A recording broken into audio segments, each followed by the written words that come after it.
Okay. All right, we are recording. Okay, gentlemen, thank you so much for this evening. I'm glad you came and hope you'll come back and tell your friends about us. Last time I talked about Zoom and the problem that was raised about should we stay with Zoom or what should we do. Dylan's investigated it. We feel that all of the problems that have been mentioned or talked about before have been solved by Zoom, and Zoom is where we're going to stay for right now. And we may have to buy the membership for Zoom, because I doubt seriously they're going to let us stay using their free one like we are forever. But for right now, we're staying with Zoom, and we don't think there's a problem. If any of you feel that there's a problem, please let us know. And somebody that we can talk to about it, or somebody that's investigated it, we'll talk to anybody that we can to get more information. But right now, from what Dylan has found out, we're not having a problem with Zoom, and so we're going to stay with it. If you have not yet sent your email to Dylan so that we can notify you by email of the meetings, please do that. And Dylan, I think there's a chat thing. If you can put the email up there so everybody can send it to you if they haven't already done it. Already up there, Jim. Dylan and I have been talking. I don't know whether you all saw it or not, but Train Fest now has announced they're not going to have their show this year, and they're also not going to have their shows next year. So that means for what the productions that they put on, the 15 or 30,000 people that normally go to their shows, those shows will not be in existence this year or next year. Dan Darty's show has been canceled. There may be other cancellations on the way, who knows? But for right now, I'm not aware of any shows except possibly the one in Harrisburg that Al, Judy, and Kevin McCumber are putting on. That's the only one that I know right now is coming off, and possibly the one that Alan does for the 0-30 group. But other than that, I don't know of any other show that exists that's going to happen this year. Dylan and I are thinking about offering a Zoom train show. Now, we don't have all the details of this, but I want to go through it briefly with you, and I want your input, please, and your suggestions and comments. If you think this is a lousy idea, please tell us. If you think it's a good idea, we want to know. If you've got ideas of how we can improve it or whatever, we want to know that.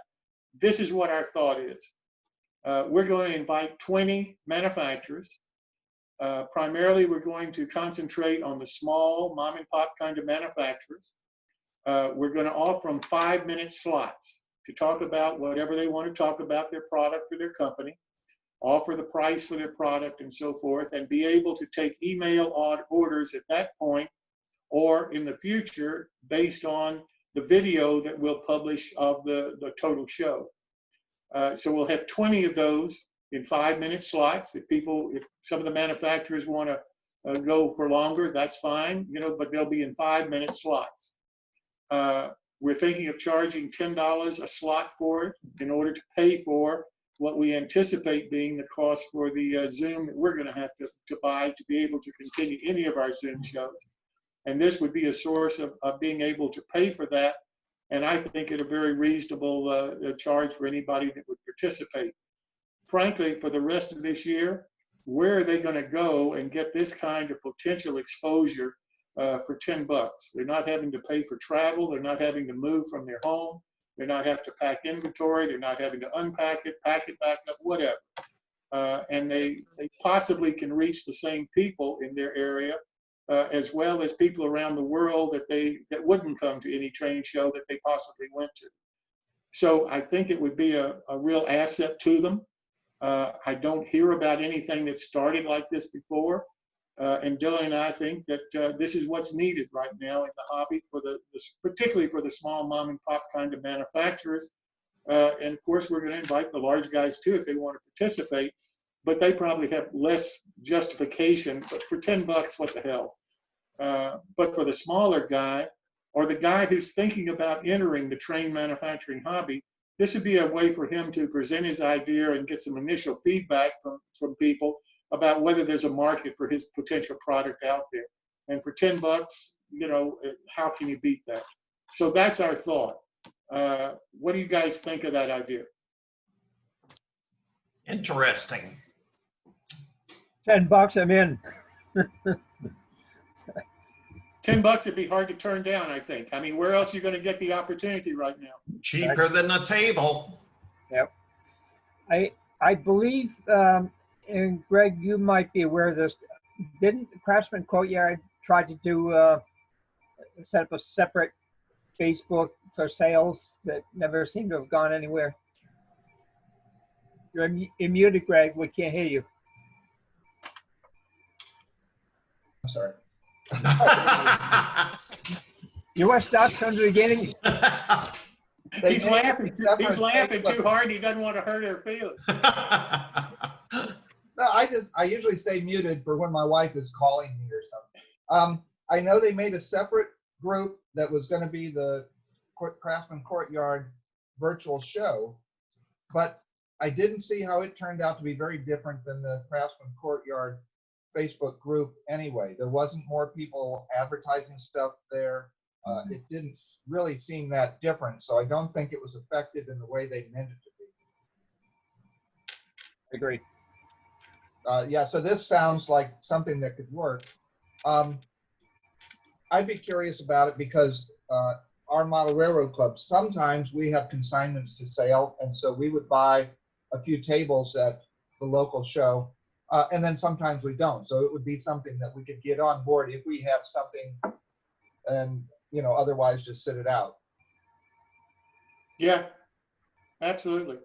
And we're not thinking about necessarily replacing what we're doing now. This would be in addition to what we're doing now. Mm-hmm. Dylan and I have been thinking about, if this is popular, we could do one of these once a month, and that's what we're thinking of doing, at least for the rest of this year, and see how it what happens with the virus and all the drugs and all of that kind of thing for next year. But if some of these, Dylan, I guess I'm gone. No, you're still there. No, you're still here, Jim. What are you talking about? We can hear you. I got a blank screen here. Just my little picture was the only thing that was on there. No, you're still here. Oh, okay. Your cute face. But Dylan and I are thinking about doing this once a month if it's popular and people want to do it, because right now, if some of these large companies that have these train shows all over the country are saying we're out of the train show business through 2021. They may not be that by themselves. I mean, it may be difficult to have a train show for the next year. Yeah, it is something that kind of runs on its own momentum. And, I was thinking, there's several ways that we could approach this. And again, I'm looking for some guidance and some help here, because I've never put on a train show. This is not my business. I have no idea what I'm doing most of the time anyway, except sometimes when I build a model, I feel better. But I've talked to the guy who runs the train shows all over the United States. He does the Greenberg shows, that's part of his All-American show, all of those kind of train shows all over the country. I could call him up and say, look, give me the names of the 20 vendors you think would make up a great show. I'll contact them. And oh, by the way, in exchange, I'll give you 5 minutes to promote your train shows whenever you start them again all over the country. Now, that's one way that we could approach this. Dan Gardy just canceled his show in September of this year. I could call Dan and say, Dan, this is what we're thinking of doing. You pick the 20 people that you think would be a good show of vendors for the show. And I'll give you 5 minutes on the front end to talk about your show and so forth that you had to cancel this year. That would be a way to do it. We could approach Al and Alan and say, guys, if you're thinking about you may have trouble with your shows this year, we'll give you 5 minutes on the front end. You give us the 20 vendors and we'll contact them and so forth and try to do it that way. So there's a lot of possibilities here of using the existing, capabilities that are out there in the hobby. And like I say, we're not trying to become millionaires out of this deal. We're trying to cover the cost of what we anticipate we're going to face with just trying to keep the Zoom stuff going that we've got going right now. So a question for you. I don't normally go to train shows, but What would you expect a vendor to be able to do in a 5-minute slot? Talk about a product that he wants to sell. Talk A about, single product then? or maybe 3 or 4, whatever he wants to talk about. However he would present them. If I walk by his table at a train show, what's he going to say to me? Is he going to be able to talk to me for 5 minutes? Chances are no. That's true. Am I going to spend 5 minutes at his table? Chances are no. I'm going to go to the table that I see something that I want to buy.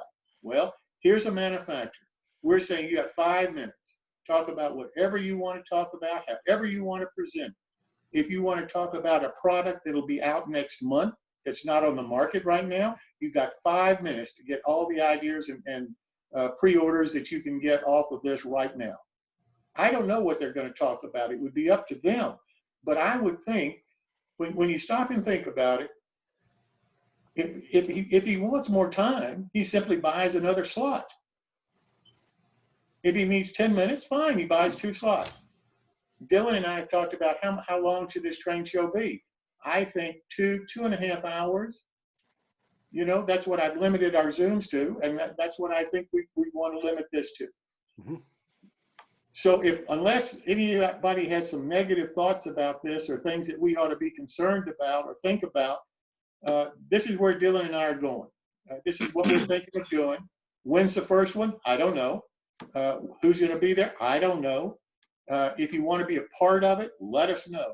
If you want to help us design the concept, let us know. We need all the help we can get because, like I said, I've never done this. Dylan's never done this. This is something that we see a need in the hobby for, and we're trying to fulfill it. That's where we are. Okay. Interesting idea. Okay. So with that said, I got an email from a modeler who said that he's inexperienced and he says loves what we're doing, loves the videos, loves to watch everything. He wants us to try to put a list of what's in video so that he can try to go to that part of the video that would be most interesting to him. Dylan and I have talked about it. Dylan's going to try that on a couple of them and see how it goes. And then we'll go from there. We're having trouble trying to figure out, well, what do we put? We put the time you have to go to on the video.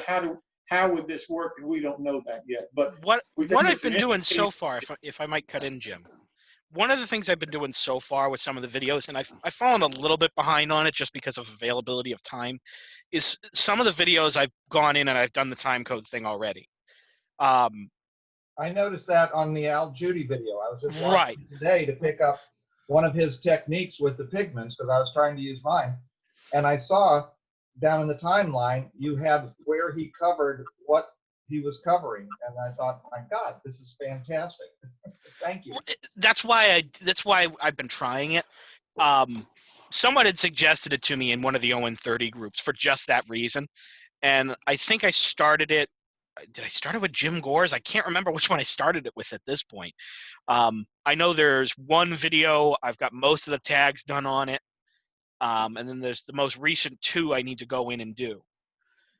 Just because it's been, unfortunately my day job has been kind of busy outside of the insanity.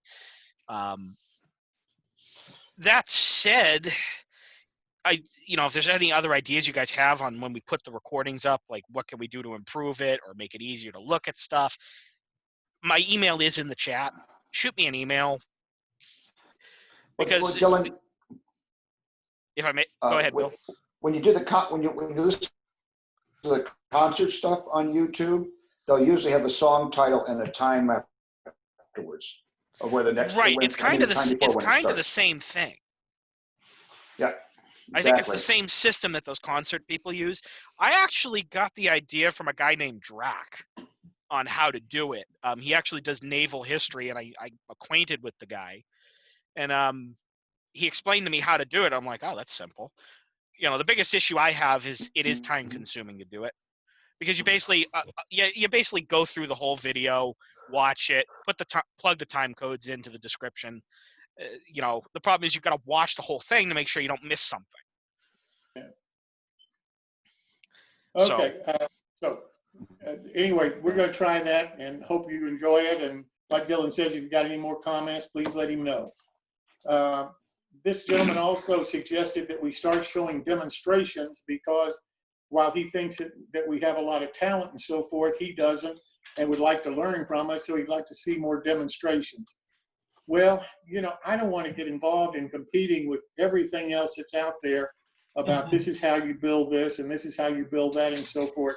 I'm comfortable in the niche that I think that we have tried to create, of introducing the modelers and letting the modelers talk about their building and what they're doing and so forth. And, you know, if people need to get detailed instruction on how to build a specific product, you know, chances are this is not for them. If they are at all have had any experience at all, they're going to gain more knowledge of skills and techniques by watching the people that we're trying to present here. That's what I think our niche is. So while I appreciate his concept of what he'd like to see us do, we're going to probably stick with the format that we've arranged so far. Here's a suggestion on that point. On your Facebook page, like where you present where the next meeting is going to be, you could have something similar to that and divide it up by scale. So like say, for instance, if somebody wants to know more about N scale, you'd say, contact Robert Simmons, here's my email address, and whoever else is N scale. And then you'd have another one that says, these are the HO guys and their email addresses, and these are the O scale guys, and these are the S scale guys. So kind of as a reference point, so that if somebody has a question on N scale, they can contact me, and then I can do the explanations on the side. Gotcha. That's a great idea. That is a great idea. And we could do that. We can do that.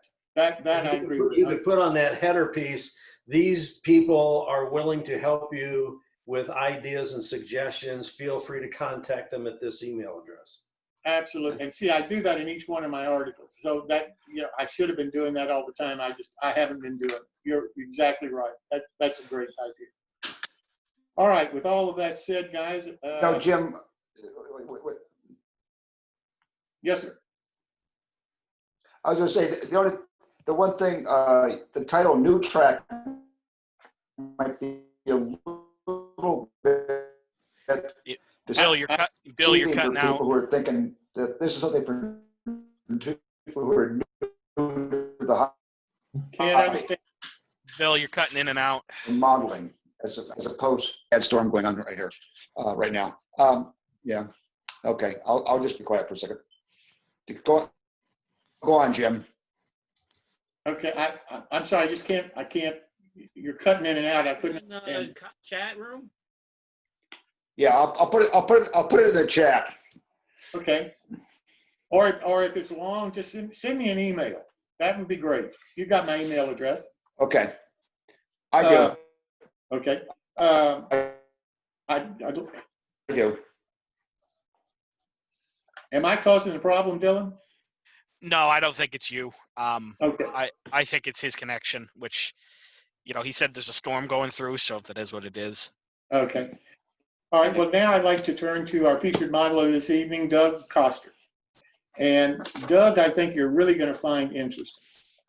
Doug is going to talk about something that I don't think many of us have thought about, and I think that this is the reason that you're here tonight. The kind of people that we're trying to introduce to you, and the kinds of information that they can provide to you. And I hope you really enjoy this, because it's a little different. And I can't thank Doug enough for taking the time to be with us this evening. Doug, I'll turn it over to you, sir. Hello, everybody, and good evening.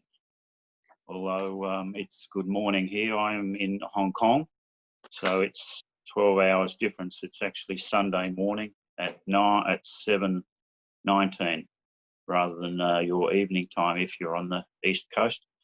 Now, the other thing I should mention is that I was unable to get the microphone on my computer laptop working. So I'm using two devices. I'm using the laptop to watch what's happening and to display stuff. but I have my mobile next to the computer over here, where it's picking up the sound and the video. So that's why you'll find I'm probably not looking at you directly. So I'm not being rude or anything. Now, yes, so thank you for your introduction, Jim. And as he said, unless you've been to Japan, unless you know anything about Japanese trains or the models thereof, you will find things different. You'll probably see and hear things that you might not believe. But every word I will say and everything you'll see tonight is true. So, yeah, to start off, what I'm going to do is just go through a bit of an introduction about what Japanese trains are all about, and then I'll talk about my model railway history and how it got to be to the point where I'm sort of modelling Japanese railways. Been doing so for let's see, 1998 I started, so however many years that is, and then sort of talk a bit about the models and so on, and of course we can finish with questions, etc. What I would suggest is that because I'm going to show a lot of stuff on the screen and probably go through things fairly quickly, if there's anything that you want to ask questions about or say, what's that, or how did you do that, or yeah, anything like that, just sort of yell out in the middle, because by the time you get to the end, you might not remember where it is, or I might not remember what it is you're trying to describe. So yeah, just jump in as we go through if you wish. Yeah, so the Japanese train system, as far as I'm concerned, and I'm not biased, of course, it's probably the best in the world. It's in most cases, the fastest, it's the cleanest, it's the safest, it's the most reliable. You could probably only compare it to some of the European systems, like in Switzerland, I think, which would probably be on a fairly even level. Speaking of being punctual, you can get on a bullet train in Tokyo and go as far north as you can possible at the moment. The northern island of Honshu to the city of Sapporo takes about 4 hours.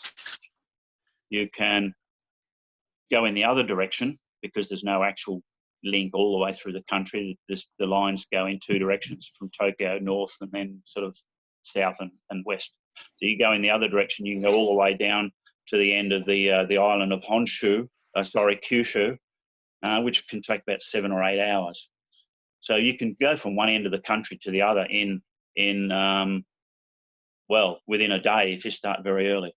But if you do one of those trips and you check your timetable, you will find that the train you're on arrives at that station at the other end virtually to the exact second it says on the timetable, even though you've been going 4, 6, 8 hours.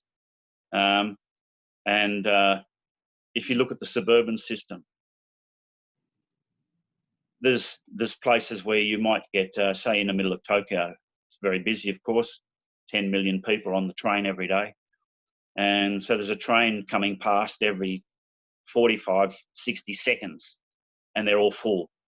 But there are occasions where there are delays. It's common that people jump on the tracks.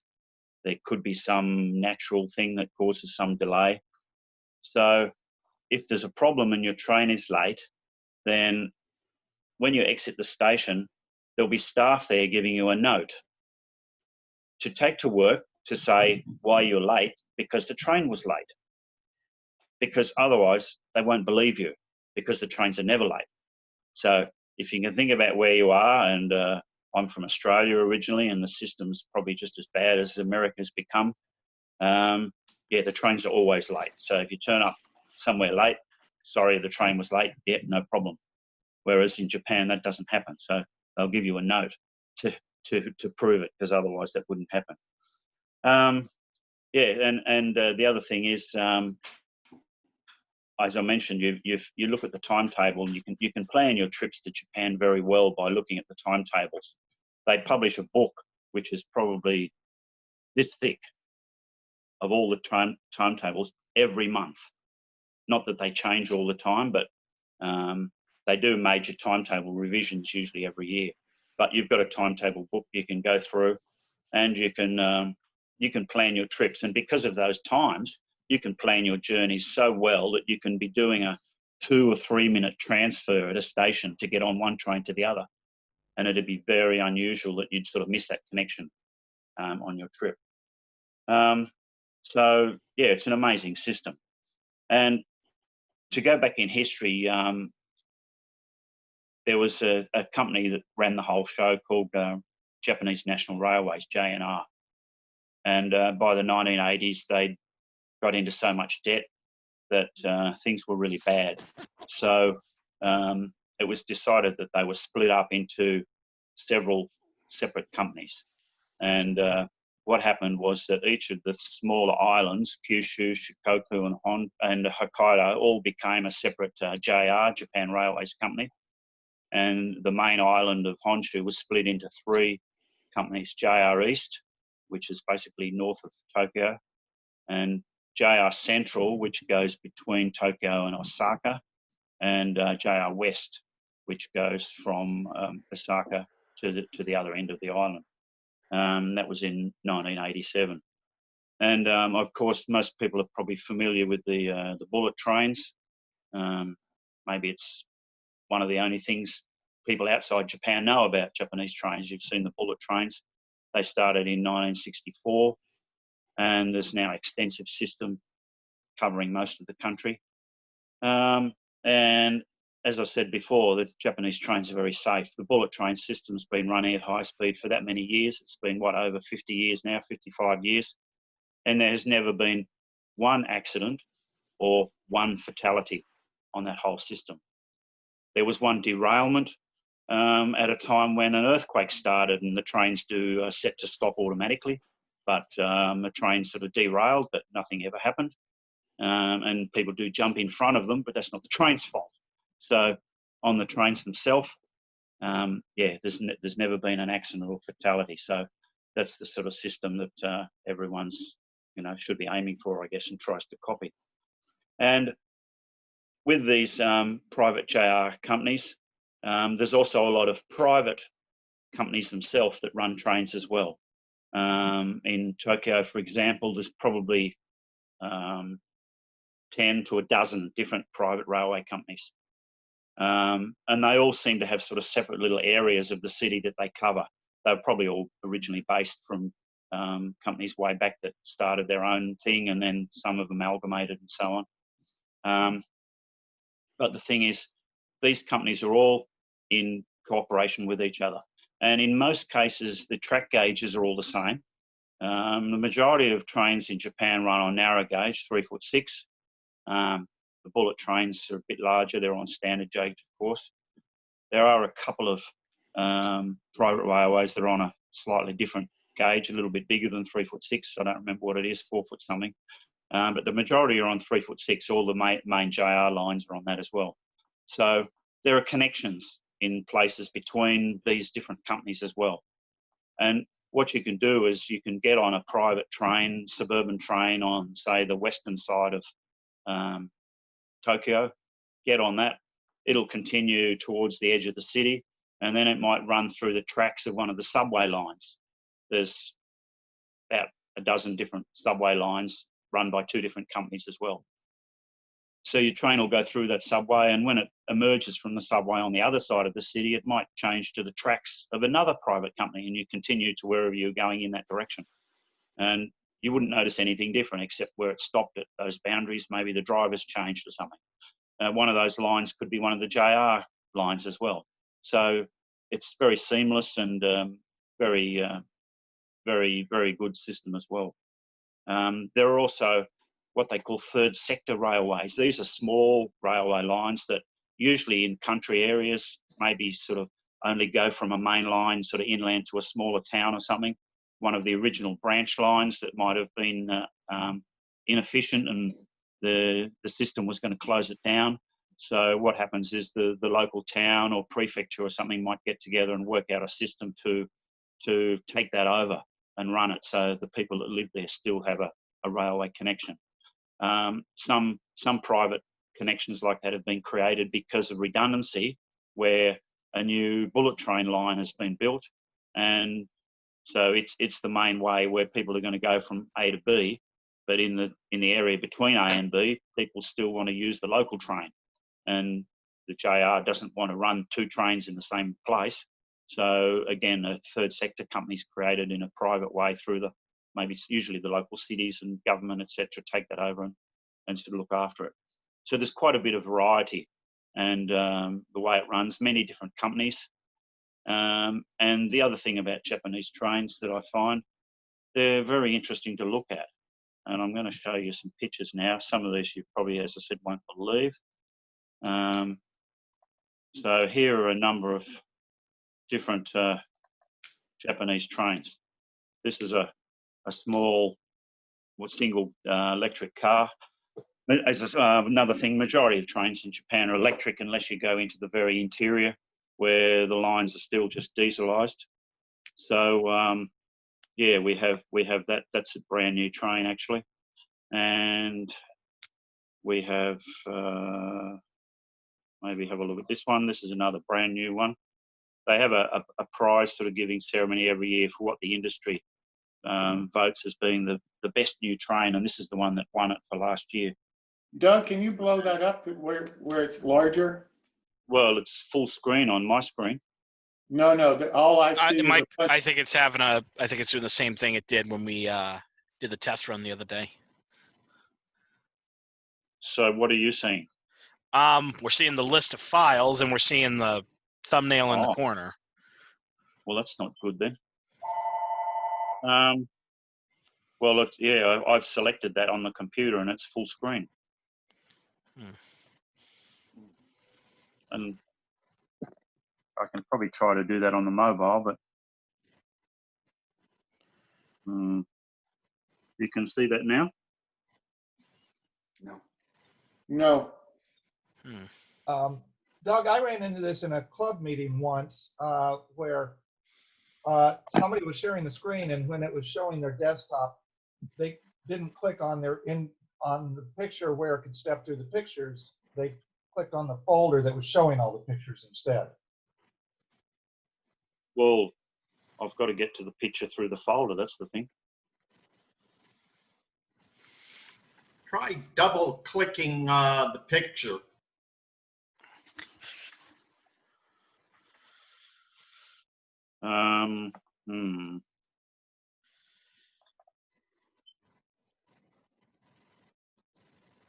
So, right, so you can see the folder now. Yeah, that's the folder. Yeah. So now I open the picture, and I get the picture on my computer. I don't. I think it's because it's showing us the file viewer instead. Okay, now, Doug, what you need to do, if you get out of sharing screen, you should see the folder and the picture. Then click on the picture, and it'll go full screen. Sorry, say that again. Now that you're out, if you have the picture full size and your folder, you should be able to see your choice of those. Click on the picture itself. Yeah, that's how I'm opening it. No, with the screen share button itself, like it should give you a selection of what screens to choose from. There we go. That's it. Well, okay, I'm not sure how that's going to work with stuff later on. All right, okay, so right, there's one.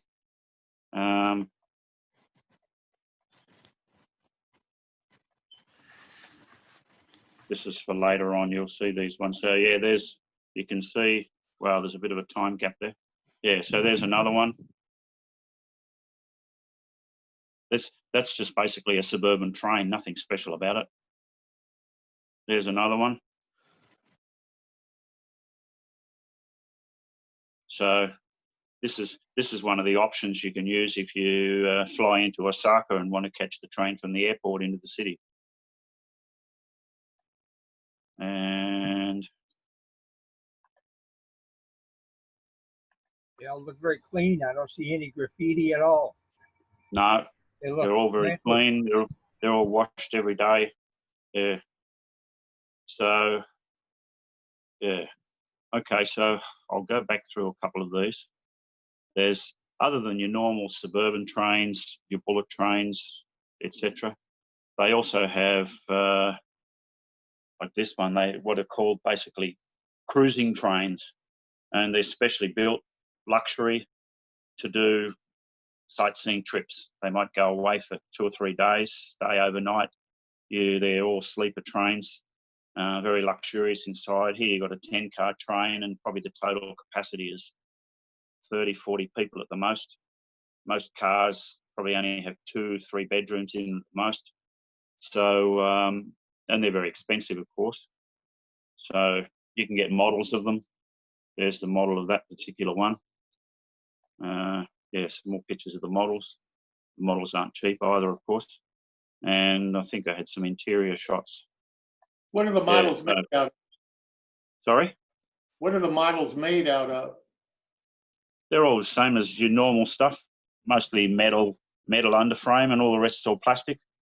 Yep. So that's the inside of a lounge car. You got Wow. that's your most luxurious suite, I think, which takes up the whole car. It's double floor, has, you know, the bathroom, everything, a lounge, a bedroom, the whole works. Dining car. Okay, and then and then there's another one. Let's get the train first. Yeah, so these are all fairly new. There's really no long distance passenger trains anymore. They used to have a lot of passenger trains. They were called the blue train because all the passenger cars were blue. But with highways and airlines and all that sort of taking over a lot of the traffic, they basically ran out of business. So most of them are all closed. But so these ones have been sort of created. They go long distances, but they're not sort of for the general tourist. And yeah, so there's your bedroom inside again. Yeah, there's your model of the same. In Japan, you'll be unlucky if you don't have a model being brought out of a new train within months of its sort of release to the public. It's that sort of system. It's so crazy. People are so crazy about their trains. Yeah, Doug, so are all of the rail services electric there? the majority are. Most of the main lines, the suburban lines would be. The only place you don't have electric is if you sort of go into the rural areas where, yeah, sort of local lines, or it's not practical, they're not sort of running enough services, etc. So most of the trains are either electric multiple units or diesel multiple units. Earlier lines have been probably electrified as well. So, yeah, it's probably, I wouldn't like to guess, 70, 80% electric. The rest diesel, I suppose. There are a few steam trains. Steam engines have been refurbished, etc., still running, doing tourist stuff as well, but not in regular service, of course. Yeah, there's your dining car, lounge car. Yeah, so that's one of you. So Ed did post this question in chat, but on the models, what gauge would those even be? You know, would you call that like HO scale, or is there a certain or is there a special track for those so they're prototypical? This is a tricky question because, as you know, scales do vary from country to country, and the majority of models over there are N scale. All of that you saw before was N scale, mainly because people's places over there are very small. They don't have room to set up layouts with, you know, big trains unless they're just going round and round and round a circle. They usually don't even have space to set up an N-scale layout.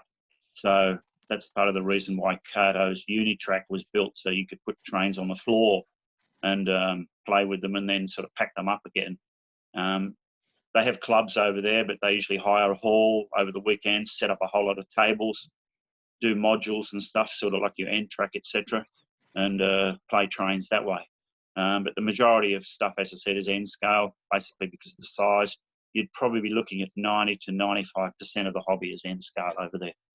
So, yeah, those models you're looking at are N-scale. It's a big industry because everywhere you go by over there is by trains. Kids grow up with it. They love their trains.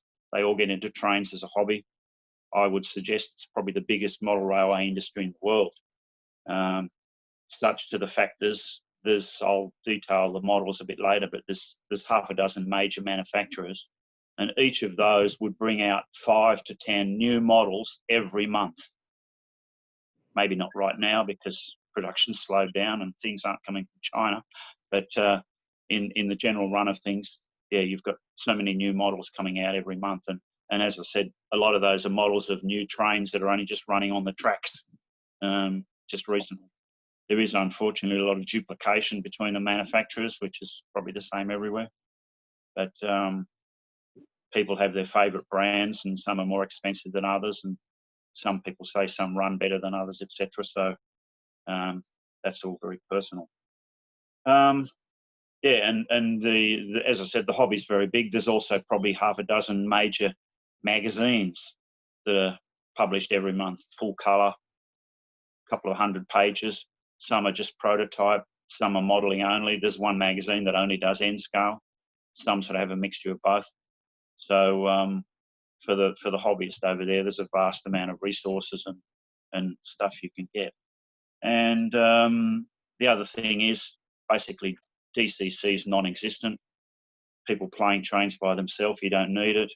And the trains have never been built sort of to make that capable. Some of Kato's models now DC sort of plug-in ready.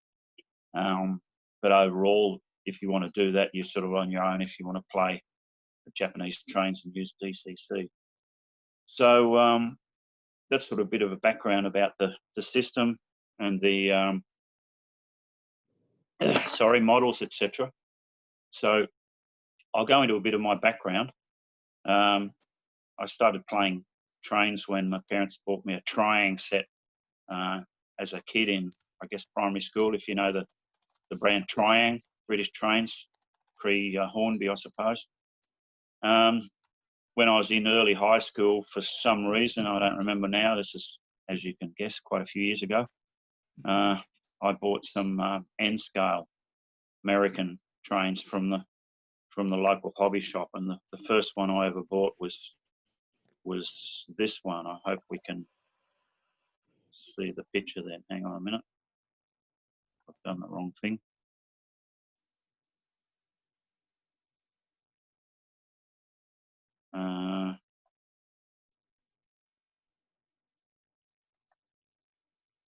Can you? This doesn't work. I do see the picture of what looks like an FMC liner. You can see it. I can see the thumbnail for it, and I recognize it, but how did I get this to come up on the main screen again? I don't know. Hold on, something went to pop up.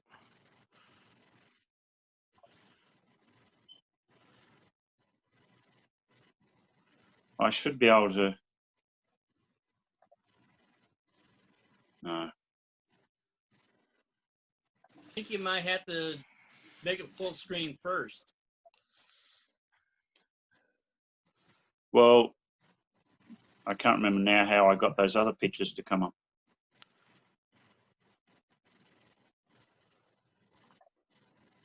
So I'm looking at the folder. You can see the folder. Yes. But as soon as I click on an image, you don't seem to get it.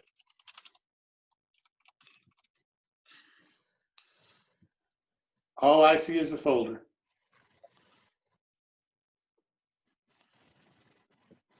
I think the way it's working is the screen that you're sharing right now is the folder. When you click on an image on your computer, it opens that image, but Zoom is still sharing the folder image. So you have to get out of sharing, and you should be able to see the folder and the picture, and then click on the picture in the sharing screen.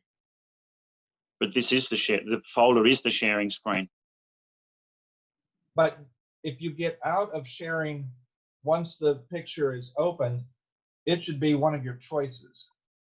Oh.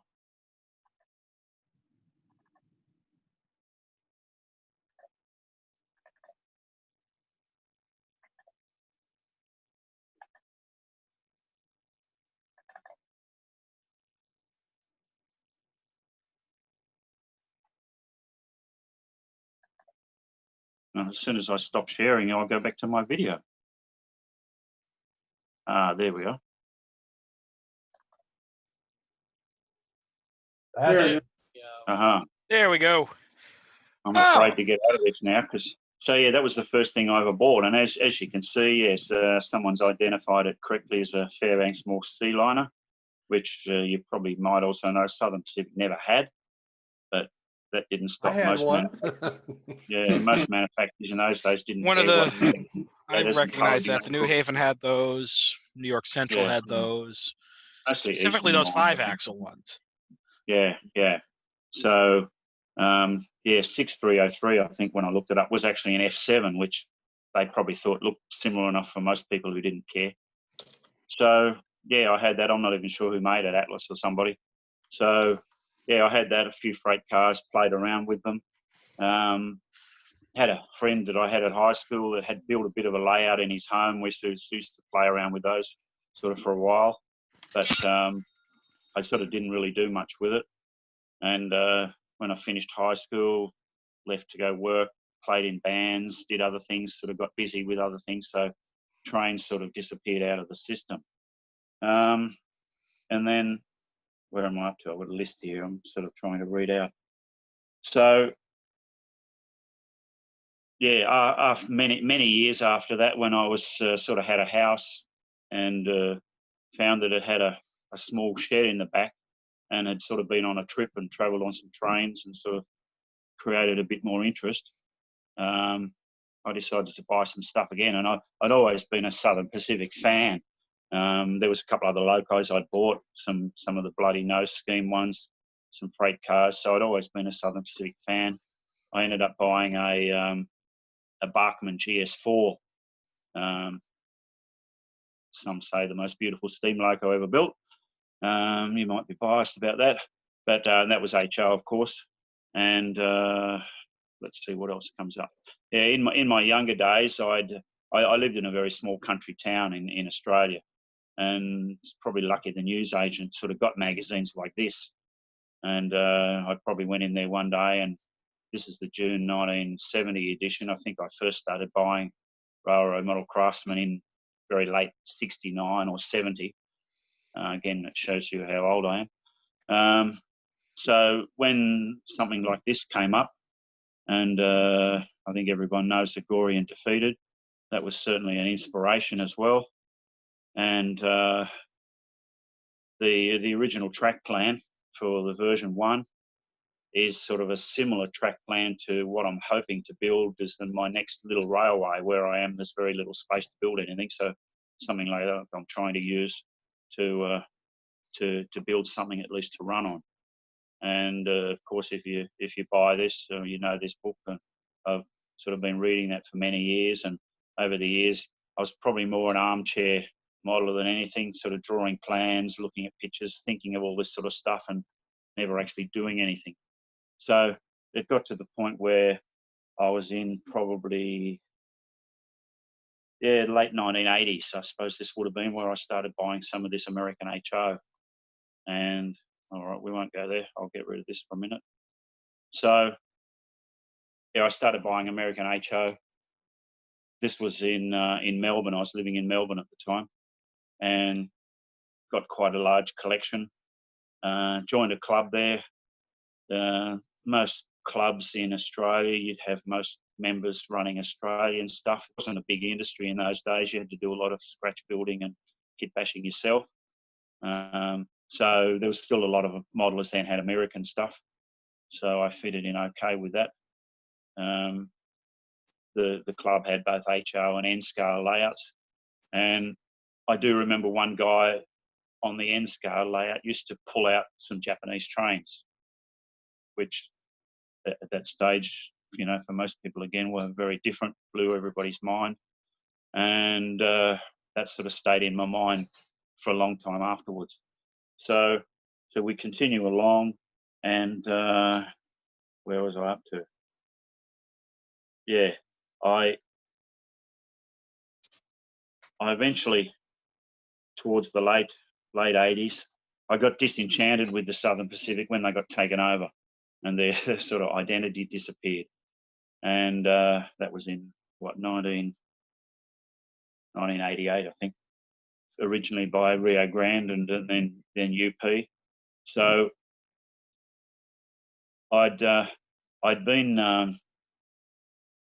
I'd actually moved to Sydney at that stage for work, which is where I was most of the time until I came here to Hong Kong 5 years ago. So I joined a club in Sydney. Same thing, more in that stage, people running Australian trains. They sort of put up with the American trains from time to time. And for some reason, I decided to start modelling Australian railways. So I'd actually bought and modelled quite a bit of stuff before I suddenly turned up at the club one night with an Australian train and surprised everybody greatly. And at that stage, I ended up selling most of the American stuff and continuing on with the Australian HO. And I decided at that stage I might build a layout. And at that time, I was working in an office that had some storage space sort of underneath with some empty rooms pretty much. And because I was the manager there, I could do what I liked. So I cleared out one of these storage rooms and used it to start building a layout. And it was I can't remember how big, probably 20 by 8 foot room, I suppose. And I was planning to build a layout based on a specific Australian area in Melbourne that had dual gauge track. Because in Australia, if you don't know, there's 3 different track gauges and there's a different gauge in every state, and there are some standard gauge lines that run through the whole country to standardise everything, but within each other state, the gauges are different. So there was one area where the main line went into Melbourne that had dual gauge track, which had an interesting collection of different trains. So I started building that, and at one stage went into a hobby shop and getting my usual bits and pieces, and I saw a Kato catalogue on the shelf, and opened it up and recognised sort of some of those Japanese trains that I'd seen the guy running on that layout many years ago. And it was interesting enough to buy the catalogue and look through, and I thought, this is really nice. But nothing else happened after that for a little while.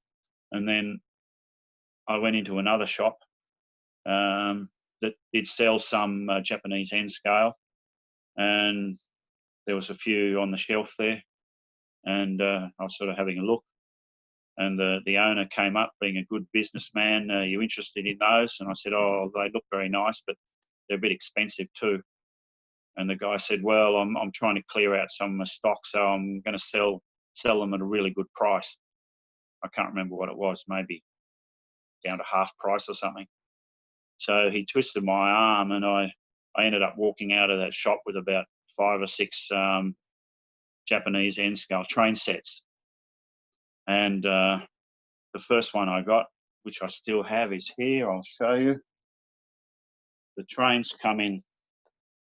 Where's the camera?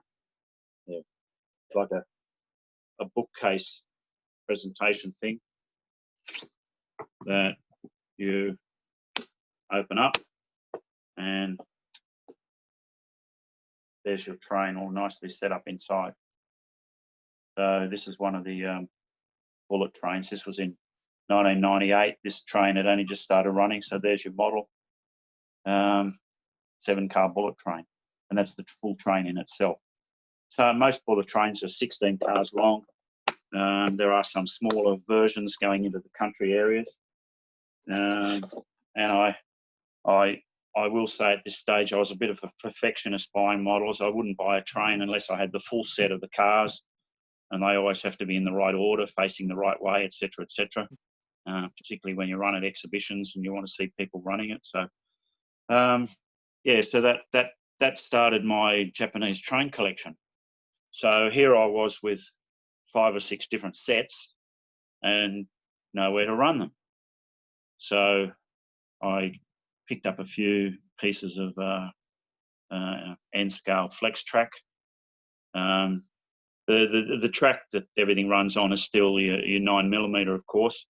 The scale of Japanese N-scale is 1 to 150 for your main models, which doesn't match up with the 3'6" rail gauge, but nobody seems to worry about that. Your bullet train models, because the prototypes are quite larger, than your standard suburban trains. They dropped the scale of those down to 160. So they still run on the 9mm track, which is fairly close. So if you sit a bullet train and a suburban train next to each other, they're sort of nearly the same size, whereas in real life, the models, the bullet trains should actually be quite a bit bigger. So anyway, I sort of put some track down and on these boards that I was building for this HO layout, and played around with it for a while, and then decided that the Japanese was more interesting, and so maybe I should build an N-scale Japanese layout instead. Not knowing anything about Japanese trains, never having been there, seen any of the background information. So I started sort of looking at that, and then I'd actually been moved from Melbourne to Sydney with the company to run that office, and they decided to close that office. So so I had to leave those premises. So I had to take the layout, the bits and pieces, take them home, which I took holding on the roof of my car. They only fell off once or twice, but got home okay. And so I took this home, set it up, and did a little bit of research. There was some sort of stuff on the internet available around in those days, not a lot. And I started to build an N-gauge layout. And the intention was always to exhibit the trains. So in Australia, there's an exhibition circuit that runs between March and October, which is sort of during the winter months there. They don't sort of have exhibitions in the summer. And and there's quite a few in the major cities. You can probably go to an exhibition every month or every couple of months, sort of run by the major clubs. And there's a national organisation called the Australian Model Railway Association that also hold exhibitions in every city once a year, several times a year. So I decided to build an exhibition layout. And at this stage, I can say I've built 4 layouts. This is over, as I said, I started in '98 and finished when I sort of left Australia in 2015. So that's what, 15, 17 years. I built 4 layouts in that time. 3 of them were sort of classified as very good. The first one was rubbish. And this is the first one I built. It was the first layout I'd actually ever built. And I built it without basically any knowledge of the prototype. So that's sort of what happens. And as I said, I'd never been to Japan before. And all I can say is if you want to do anything with Japanese trains, you have to know the background. And unless you can look at pictures, you can look at videos, you can read magazines, unless you actually go to Japan, ride the trains, walk on the street, look at what things are like, you don't know what it's like. It's completely different to what you might see if you look in pictures. And as I said, the first layout I built was before I'd done that, so it didn't look anything like a Japanese layout. So once I sort of realised the error of my ways, I scrapped it and started on a proper one.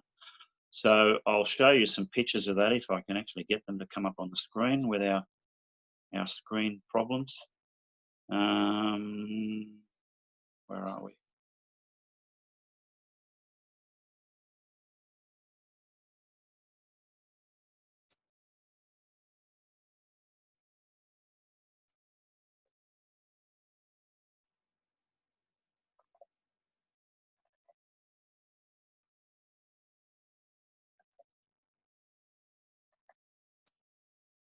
Right, okay, it looks like once I open a picture, it then appears in this folder, then I can go to it and then start scrolling through. So, okay, so this is the this is the first layout being built. It was 2 boards, one, I'm going to have to speak in meters now. If you don't understand that, then you can do your conversion. 1200, one was 1200 long and 900 deep, and the other was 1800, which roughly equivalent to about I think 4 foot and 5 foot long. So the whole thing's about 9 foot long. I built it using the traditional bench work type method that I'd read in all these American magazines and the how to do stuff over the many years when I was a kid. So you got your framework, you got your risers, you got the track bed. At that stage, I was just using Pico Flex Track. So this was built with, can you see the cursor moving on the screen? Yes, we can. Right, so in the middle, there's going to be a backdrop. So this section is the front where you'll see the scenery. The section over here is the back where the storage tracks, you can see them maybe starting to be put together there to run different trains. Excuse me a minute. So among other things, you go to places in Japan and there's sort of 6, 8, 10 different tracks. You'll see a different train going past every 30 seconds. It's very busy. That's what makes it interesting. So I decided here we're going to have 2 suburban tracks, one like a local, one an express, both double tracks, of course, the bullet train, and some separate little tracks for a diesel line or a private line, which sort of terminated here. The rest would sort of run through.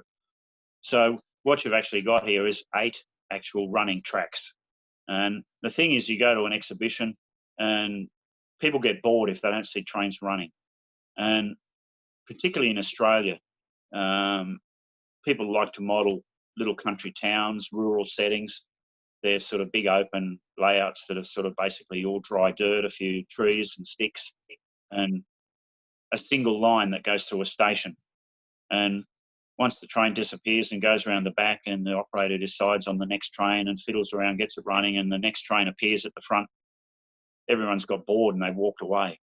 So watching my layouts, no one ever got bored because there was a new train coming past every couple of seconds. And I'd sort of loop the trains around a few times and then maybe change another one and bring another one out, etc. So this one was planned to have a sort of station up this end and then sort of running through a bit more rural section up the other end. So that was sort of these are really old photos. I'm sorry I can't get any better pictures. I'm lucky I've still got them actually, seeing they're that old. So here we have, this is sort of looking at the back. So there were 2 levels. You've got your 2 suburban tracks and stuff running down the bottom, and up the top, the bullet trains and so on will be sitting a bit later on. And so, yeah, here it is once the tracks have been put on the top with some trains sitting there ready to run around and test it out. And so, yeah, this is sort of at the left-hand end. You've got your station with several platforms. Those commuter, this is sort of the commuter line running through. This is sort of the express line running through. And at the back, there was a private line that sort of came in and stopped sort of right here. And at the background there, you got your bullet trains zipping past. And yeah, past the station, the 2 tracks went out through a tunnel, set of tunnels, one here, one there. And you got your bullet train again going across in the background, sort of a bit of village sitting here. There's another shot of the station, sort of underneath the station here was sort of like a shopping arcade. And a little bit more of the right-hand end, it sort of went up into a hilly area, a few little houses and some trees and stuff just to hide the trains going around the back. On the other end, the trains disappeared at the end of the station under a city, like as if it went into a subway, which hid where they went around the back, which we'll see very shortly. Yeah, so this is the city end with mixture of some Japanese, some DPM buildings, some Atlas you might recognise. This one's, can't remember where that one came from. In those days, there was very little in the way of structures available. Some companies had been making a few buildings. They'd been around a long time. There were quite a few that were done as kits. So you didn't get a lot of realistic buildings. And in most cases, I would build them and maybe build a few of the same version, but repaint them so they looked a bit different, face them in a different direction so you couldn't see the same side, so they looked like a different building, etc. Because that's another difference with Japanese trains. Most layouts you build, it's a big city sort of thing, which you'll see in some of the next layouts are built. Whereas most other people, you never see a city layout really. Australian, most American layouts. Sometimes you do, but they still sort of seem to concentrate on the country or a town, that sort of area. Yeah, this is sort of looking towards the end of the layout. The very edge of the station is sort of here where the tracks disappear underneath. So this is just sort of sitting on top as a bit of a display piece, I guess. And there's a few signs that are in Japanese to sort of try and make it look a bit like that. In that stage, I didn't know much about Japanese, so there was a good chance some of the signs might have even been upside down because I didn't even know what they said. Yeah, so there's a picture of the station, and there's the edge of the city that sort of made up the bit on the left side. I think I've got a picture of the whole a bit later on, I'll show you. So that layout sort of went to a couple of exhibitions, and then I decided to expand it. And so I pulled the two pieces apart and added a small piece in the middle between the two modules. Right here, you can see the tracks and that being extended. I did that basically because I wanted this track here, the private track that stopped, to actually become continuous. So it could become another loop. So you could have more and more trains running at the same time. So that, there's a picture of the whole layout as it was set up to go. So you got your city there.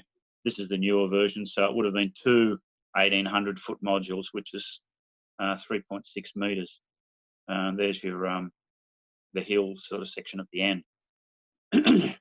And yeah, there's an overall picture of the end at the city. So yeah, here you can see, I'll zoom in a bit on that. You can see sort of here where the trains sort of go down there, where that sort of retaining wall is. Because I expanded it at the front, I took away most of the village and sort of built a bit of a shopping street along the front, just to sort of hide those elevated tracks there again. So yeah, you can see the trains diving down into that sort of that was sort of more like a subway line then. That sort of again went round the back, so you had all these continuous lines at the front. You can see here at the front one of those blue sleeper trains they're running that sort of were more popular. You get your bullet train zooming across the back there. Yeah, there's another shot of the just looking towards the scenic area. A few of most of that village got demolished just to put in that extension of the city. Doug, can I ask you a question? I saw a computer at the end of the last picture. Is your railroad computerized? No, that's just a monitor. Well, that's just a TV of the type they were in those days. I used to show videos, Japanese train videos. Oh, okay. Partly again for the reason that I could show that these things do actually exist and they are real and trains do look like that. Because yeah, unless you've seen a lot of this stuff, I'll tell you a story now which sort of related back to one of the exhibitions a bit later, but I'd have a couple of guys helping with the exhibition, pack up and set up, and also run the trains, and you can go and take a meal break and a toilet break, etc. And if I wasn't standing at the back running the trains, I'd like to sort of stand out the front and stand behind the crowd watching the layout and just sort of watch the trains go and listen to what people talked about. And one of the layouts that you'll see a bit further on is full on big city. And this sort of middle-aged lady came up and sort of looked and was huffing and puffing to her friend and going, what's this is ridiculous. What's this? Nothing could look like this. It's so busy, so crowded. This is unbelievable. And a guy just standing next to her turned around and said, excuse me, madam, I've just returned from Japan and it looks exactly like this. Thank you.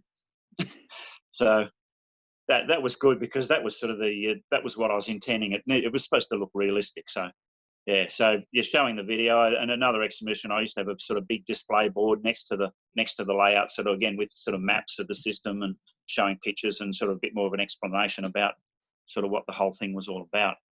So yeah, I think that's pretty much all I've got for that layout.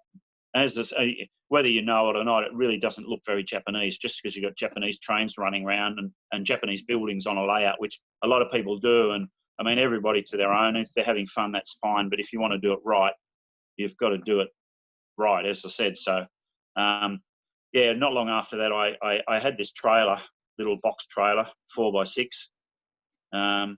and got this extension built on the top. You can see it's got these rails, so you can slide the layout pieces inside, so that I could go to exhibitions. So that lasted with me until I actually sold the last layout and got rid of everything. And when you see the extent of the layouts later on and realise that it all still fitted inside this trailer, you won't believe it either. But anyway, that's about all to do with that one. That layout was, where are we? It went to, good grief, where are we? It went to 6 exhibitions in just over a year. From the time you saw that first bench work till it went to its first exhibition was just over 6 months. And yeah, I went to 6 exhibitions. So 1998, 1999. In the year 2000 was the first time I went to Japan. And sorry, it was 2001. But I'd sort of been researching a bit before then. So as I said, when I got there and actually saw what things were really like, I realised what I built was basically rubbish, and decided to get rid of it and start again. So I got rid of that particular, got rid of all the timber, and started again with a different method of construction, which you'll see a little bit later. So the next layout, let's see if we can get all this to work again. The next layout, the first layout was called in Japanese Nihon Mokei Tetsudo, which basically sort of translates to Japanese model railway. Probably not directly, but that's what it meant. So it was just a generic thing that I'd sort of made up because I didn't know any better. The next layout I built was called Setagaya, and let's see if we can get these pictures. Yeah, we're just seeing the thumbnails again. Yeah. So if I open a picture, stop, go out, find that picture, and then open it, we'll be there. It's lucky I've sort of put all the pictures I need in one folder. Okay, I built this layout called Setagaya. Setagaya is an area in the western area of Tokyo. There's a Setagaya line, which is one of the lines of one of the private suburban railways. It's a self-contained line, which is one of only 2 what's considered tram lines in Japan. And they run these units that you can see here. It's a 2-car articulated set. Most of it is basically on dedicated tracks, so there's no street running, but it's still classified as a tram line. And one of the model companies had started bringing out models of these particular trains. So I'll just go through, and they all, there's only 10 of the train sets. It's only a 5-kilometre line, has 10 stations. It sort of joins up 2 sort of parallel running tracks from different other companies, sort of like a crossing track. And so, yeah, 5 kilometres, they've only got 10 sets. It's just a double track. They run up and back.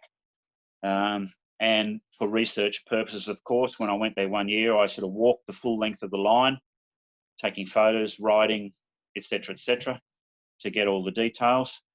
And it was quite a hot day. Every time I've been to Japan for various reasons, their major model exhibitions are in summer over there. So if you want to go and see them, you have to go in summer. And if you do all your outside research, it's summer as well.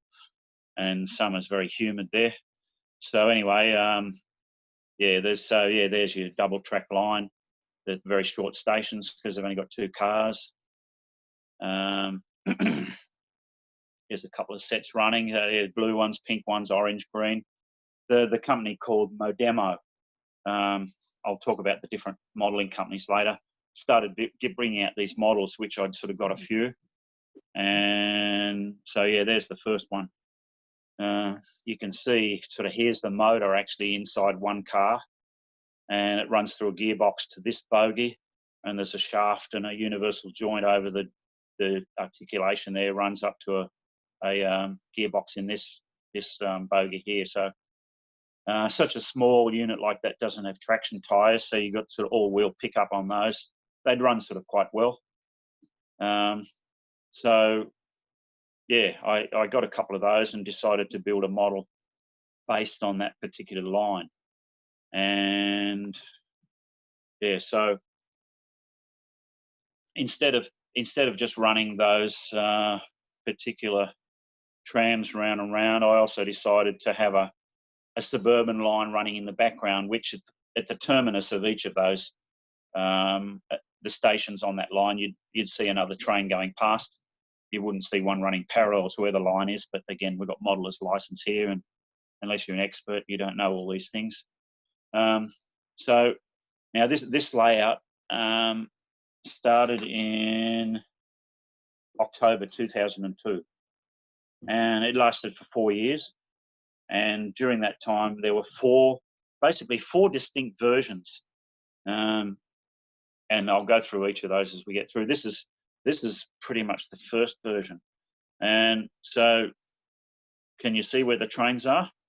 No. The idea is that you don't sort of have just trains running around in front of you and some scenery. The trains run through the scenery. So you're looking at a scene.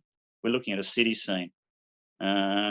So just ignore this bit down here that you shouldn't see that first. This is actually the second version of the layout, but you can see just here there was a couple of storage tracks where I could sort of display some of the trains. The line sort of goes round here, and through there, and round the back, of course. I've got storage, of course. At the back here, there's a suburban line that disappears into this mountain and disappears behind the building at that end, just goes straight past. And to get this ready for the first exhibition, I didn't have a chance to actually have that line running. So it was just sort of a display thing. So all you saw were these trams running around. So it's a double track.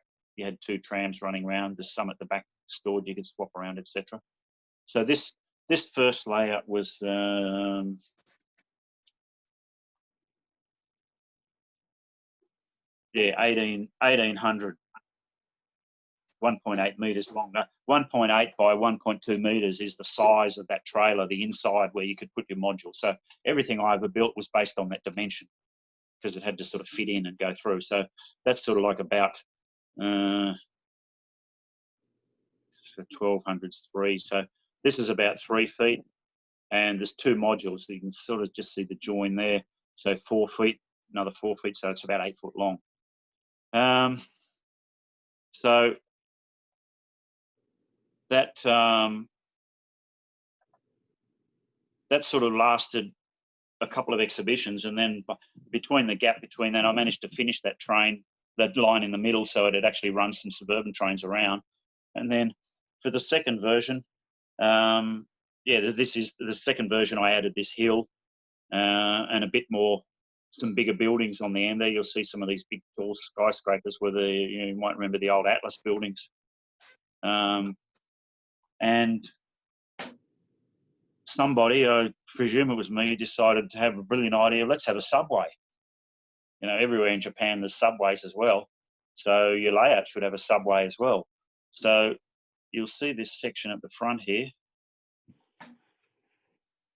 Yeah.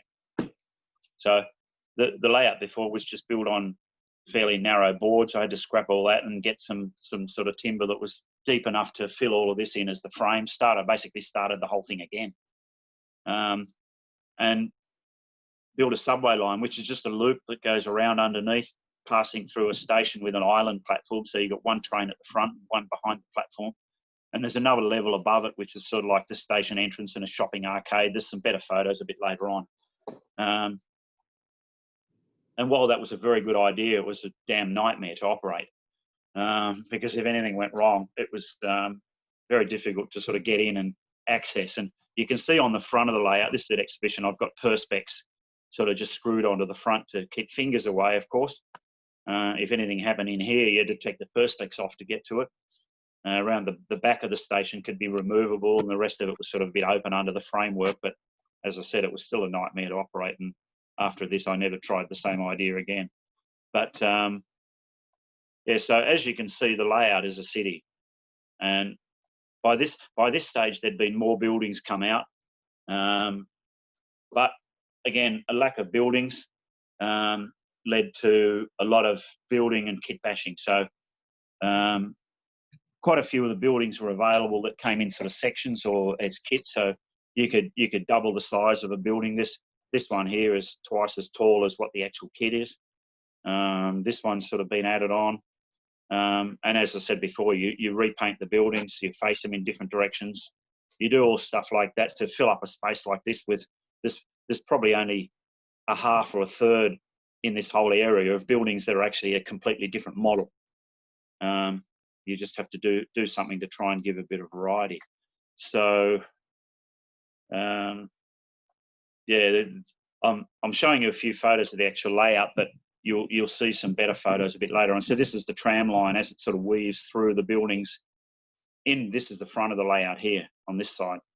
So you're sort of standing there and you're higher than the layout. So you look over and see all this, but you're not just you're seeing the trains sort of move between the scenery. And this is looking from the right-hand end towards the left-hand end, sort of an angle you wouldn't normally see if you're standing at an exhibition from the front here. So here's your bullet train line. I added a bullet train line in the third version because the first couple of times at the layout, people are looking at the layout and goes, this is Japanese, where are the bullet trains? And I went, yeah, that's right. So I had to add that, and I had to extend the layout again. I added a foot onto each end of the layout and just added scenery on each end just to get a bit longer, to get a bit of a run to fit this bullet train line in. So this line here got added in at the back. This is the suburban line here that sort of looped around, and there's your tram sort of running around the front. So you've got 6 running lines here still. These trains had come past a lot faster and more often than the trams, of course. So, yeah, still lots of action. And yeah, there's a close-up picture of the subway. So there's your line at the front. There's another line behind there, the back of the station, and there's your station entrance. It's a bit hard to see because the photo's a bit grainy, but you've got ticket office, you've got some shops, people walking around, etc., etc. There's actually some stairs, one place to go up between. There's an elevator there, and it just sort of disappeared into the background where the trains had. I put lights in these so you could see them coming around in the dark part before they appeared at the station. Made it interesting for the kiddies looking there. Where's the train? Where's the train? And, oh, here it comes. Yeah, so here's another overall picture of the layout. I think this is the final version set up at an exhibition. Hope you can see all that on the screen. Yeah, so yeah, there's your subway. This part of the layout here, yeah, got added on for more scenery. Actually has no trains on it. And another piece at the other end just has buildings. So you've got your bullet train line running across the top, around the back, and then, yeah, the other ones are sort of, you can see that a bit more visibly, of course. This sort of goes up to a rural area. There's a temple up the top of the hill, sort of some streets, some souvenir shops. The roads go up here. And this is one of the few times where I've actually built scenery on a layout. You'll see some little areas on a layout with scenery, but most of it's just pretty much a flat city where you don't have to actually do scenery work, which makes it a lot easier and quicker to build too. Yeah, so what else have we got? Yeah, this is a plan. So you'll see you've got the tram coming around at the front here. There was a sort of storage area with a depot where I could display some of the other trains. It sort of weave its way through the buildings, cross a road, disappear underneath the suburban lines and the bullet train lines going across. There was a station there. There was also a tram stop here. And then you had your suburban line underneath at the front. And yeah, city up this end, rural area, the hills up this end, and just storage tracks and stuff at the back for the different trains. Right, so yeah, that layout went through four versions over a period of time. It went to 12 different exhibitions in 4 years. And at that stage, I had a guy take some professional photos of the layout. And if you may or may not have heard of a magazine called Continental Modeler. It's a sister publication to Railway Modeler, which is probably the most popular model railway magazine in England. It's actually produced by Pico Publications, the same company that makes Pico Track and other stuff. So they have their Railway Modeler magazine, which is all their British trains. And they have this magazine called Continental Modeler, which covers trains from anywhere else. usually the continent, German, whatever else, but they do have American in there. They have Australian. They have Japanese, of course. They have whoever sends in articles, of course, like most magazines do. So I contacted them, or I can't remember whether they maybe contacted me. I decided to do an article on this layout for this magazine. And the good thing is when you write an article and publish it in the magazine, they pay you. And at that stage, it was, I can't remember the exact figure, 60 or 70 British pounds per page. And the first article I got for this was 8 pages. So 500 pounds in those days was quite a nice little extra bit of money. So I spent most of the weekend, most of yesterday, scanning the magazines that have the articles about this and the future layouts that I did. They've all been published over the years. I've probably had about 12 different articles in this magazine over the years covering the layouts I've done. Again, you can see that's a good money earner for all those pages. And so I've scanned those. Never did that before and should have done it a long time ago just to keep a record of it and to be able to sort of show them at different places. I have, of course, contacted the publisher and they're happy with that now. It's a long time ago since these magazines came out, and as long as credit's given, of course, they don't mind me sharing the images and the details around now. So what I'm going to do is try and go through the actual nice photos that were done of the layout so you can see a bit better detailed scenes. And I had to scan them as PDFs, so I can't just sort of scroll through like I did before the photos. So I'm interested to see how PDFs are going to come up on this file sharing system. So let's try it.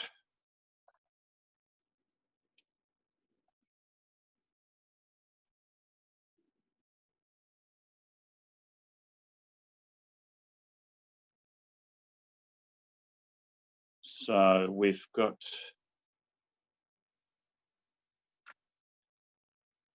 okay, so you're not seeing that yet. Nope. Let's see. I don't know whether this is going to then behave the same way, because it came up with those individual pictures before and it's not coming up with an individual image. I'm opening it in Acrobat and it's not coming up here with a individual thing that I can then open up separately. Technical expert Dylan, what are we going to do? A good question. PDF, the PDF viewer, you should be able to just go right to the PDF viewer with the screen share. So they say. But on this screen share, I can't access anything other than what I've already displayed. I can't sort of go to my computer and actually open Adobe as a separate application, as far as I can see. Can I? Oh, we'd have I to don't try know. it. It might be possible that Zoom can't share a PDF the same way it does a JPEG or a video or something. The same way that Photoshop can't import one without rasterizing it first. Yeah, looking at it, just pulling it up real quick, it looks like you'd have to share the file itself through the Zoom chat, which, because it's a PDF, that's annoying. I tried many times to scan these as JPEG and I couldn't get a reasonable quality, and I ended up, and if I did, it took 10 minutes to scan a page and I didn't have that time, and so PDF came up straight away, which was the better format to keep anyway. But yeah, you can see them all sitting here, but what can we do with it? The only other option is that I show you the actual book, hold it in my hand, and I don't know, it's going to be a bit cumbersome, but what do we think? Is it something where you could share the PDFs with Jim or Dylan and they could put it on the Facebook page for us to view later? Yeah, well, I suppose that's true, yeah. If you open the PDF on your computer, then share screen, you should be able to see it. Yeah, but looking at the Zoom issue, looking at it for whatever reason, Zoom doesn't have that capability with a PDF, which doesn't make sense. It should let you look at the PDF viewer, but from what I'm reading real quick, for some reason that's not a capability. Well, no, he needs to It's a open it up. capability with other documents, but I don't see anything about it being able to do it with PDFs, He would have to open it up before. which he is shared the which is screen. strange. You figure if you could share the screen from one program, you could share the screen with all the programs. But what I'm saying is if he opens up that file before he shares the screen, then once that's up on his computer, then he would share that screen. It's not showing up as being shareable in the Zoom share screen. Oh, yeah? Okay. PDFs are written differently, and what most people don't know is portable document format was made to be format that could not be changed. Of course, then those of us in the printing industry had to learn how to change them. Right. The way Guess that what? that it can't be brought in. Okay. Might have it. So as one gentleman has said, if I open it up externally on my computer and then it's sitting there, yes, we can see it. But okay, There we go. it's going to be a And pain if to you go go out and up do and this if every you go time. up and hit the Zoom, hit the Yeah. plus, you can make it bigger. Right. Okay. So, all right. So here's the first page from this article. So you can see the plan down the bottom, which I've showed you before. So we don't need to look at that. So here's here's another sort of reasonably large overall photo of the layout.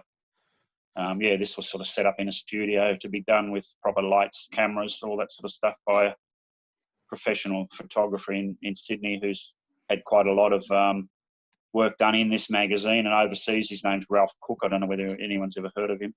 But anyway, so all right, so we get that far. If I may, what I do love Yeah. is the amount of detail that you've managed to put into this. Just the amount of detail you can stuff in there with N scale it's amazing. True. Yeah. That's sort of part of the beauty. Of course, you can fit a lot more in a small space.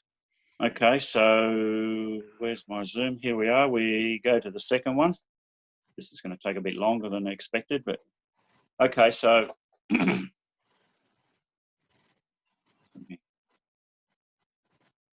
I wish I could get my cursor over the side and get rid of that. Hang on a minute.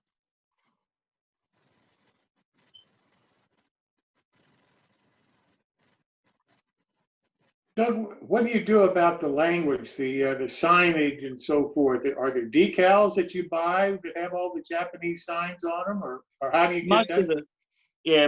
Most of the kits and buildings come with sheets of they're usually stickers or decals or something. Yeah, and that's one good thing because you'll get a variety of names for one building that gives you a bit of choice. So again, you can build the same building twice and put different names on it, and if you've painted a different color again, then makes it look quite different.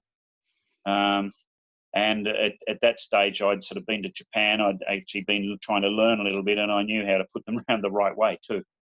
So, so yeah, this is pointing towards the left-hand end of the hill section. So you can see there's a depot here behind these shops where I could sit some trams while the other ones here were going round. The tram tracks going around here to the back. And there you got your bullet train going across the top there. So you got a little sort of suburban village here with old buildings. So there's a road that sort of goes up this hill, winding up here to this sort of temple area where there's a whole lot of historic shops and stuff like that. And here more sort of suburban area down this end. And then, yeah, so that's sort of looking up the street, which is at that temple end. The sort of road goes down the hill here. And yeah, it's a bit more of a close-up. Sort of putting buildings on a area that isn't straight is quite a trick, getting these steps and all this sort of stuff in, and where do people step onto the entrance to the building and all that sort of thing. So yeah, these are quite old style Japanese buildings you'll see in a lot of rural areas. These ones here are made by Kato. You just buy them straight away. They're ready made. This is a kit by Green Max. They make a lot of building kits. They were sort of one of the main ones that you had in those days before you could get a good variety of models. So I'm opening up the third page sometime. Okay, so where are we?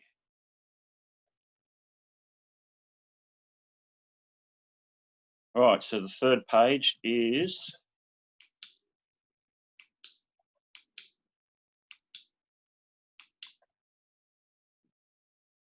this is just sort of looking across that suburban area with this is where the tram stop is. The station's just there, trams coming through.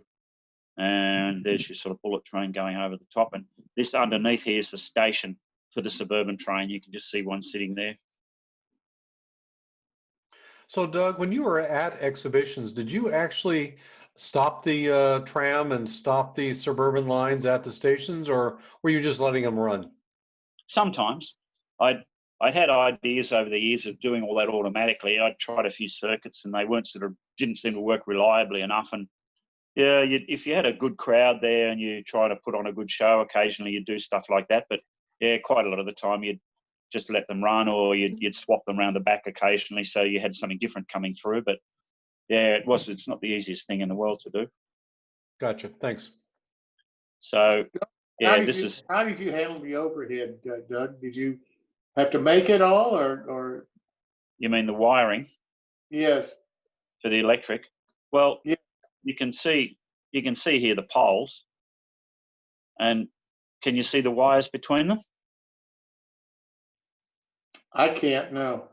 No, because they're too small. At that distance, they're too small for you to be able to see them.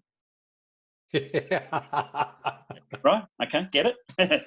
Right. No, they make all the catenary poles and different stuff like that. But yeah, I mean, you can buy overhead, but that makes it very difficult to clean the track, among other things. And yeah, I always figured, yeah, it's so small, so far away in end scale that yeah, you don't need to put it in anyway. So it's just a representation, so you can see this is an electric line, this one isn't. Gotcha. Thank you. Yeah. So yeah, this is where the train goes through in front of that hill section. We've got a set of apartments here. This is a double size of the original building and sort of been built 3 times to make a complex. There's your sort of tram depot here in the front. This one here is an older version when they had sort of individual 2-car sets coupled together instead of the new sort of articulated one. And there's your tram stop there. So I guess if I'm leaving that on the screen while I exit out to change to the next page.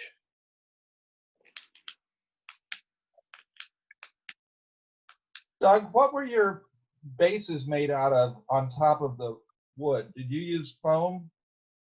I'll show you how the layouts are built a bit later, if you don't mind, because I can sort of go through that in detail.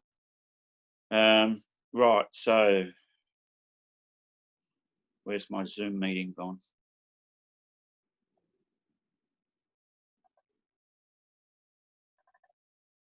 So here's the next page. Looking back towards that area we were looking at before with the trams coming around, your depot going in there, etc. I'm surprised no one's asked about this bright yellow train sitting up the top here. Has anyone ever seen it before? I haven't. Network Rail in England has some bright yellow stuff. Don't they use that for like track geometry testing? Well, they copied it off the Japanese. Yeah, this is a train that's called Dr. Yellow. Yellow because of the color, obviously, and Doctor because it runs at night, does track testing, overhead wire testing. Very rarely seen because there's no timetable, and it usually only runs at night. So, and it's usually always a bit of a surprise and thrill when it comes zooming around for the kiddies that have been watching, and suddenly there's that one. I usually only run once every little bit. So it zooms around and disappears, and then something else comes out, and people are going, "Did I actually see that? What was that?" And they wait around a bit longer, hoping they'll see it again. Okay, so yeah, just looking under that section again. A couple of there's one of the older trams going past, and one going into the depot. And here we are looking back towards the city end a bit more. I've got some European buildings here. This one, if you sort of fiddle around with them a little bit, you can make them look a bit more Japanese. But again, that's another way of trying to fit as many in as you can. This one here at the back, that DPM one you saw on the other layout. As I said, I've done 4 layouts. Everything sort of gets recycled and reused, so you'll start to see the same buildings over and over again. Other than that, over the years, new ones got bought and sort of replaced, etc. Let's go on to the next page.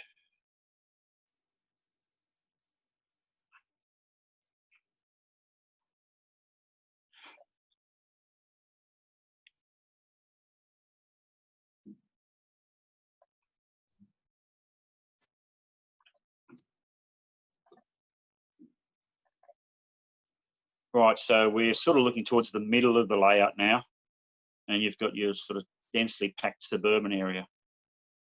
Let's make that a bit bigger.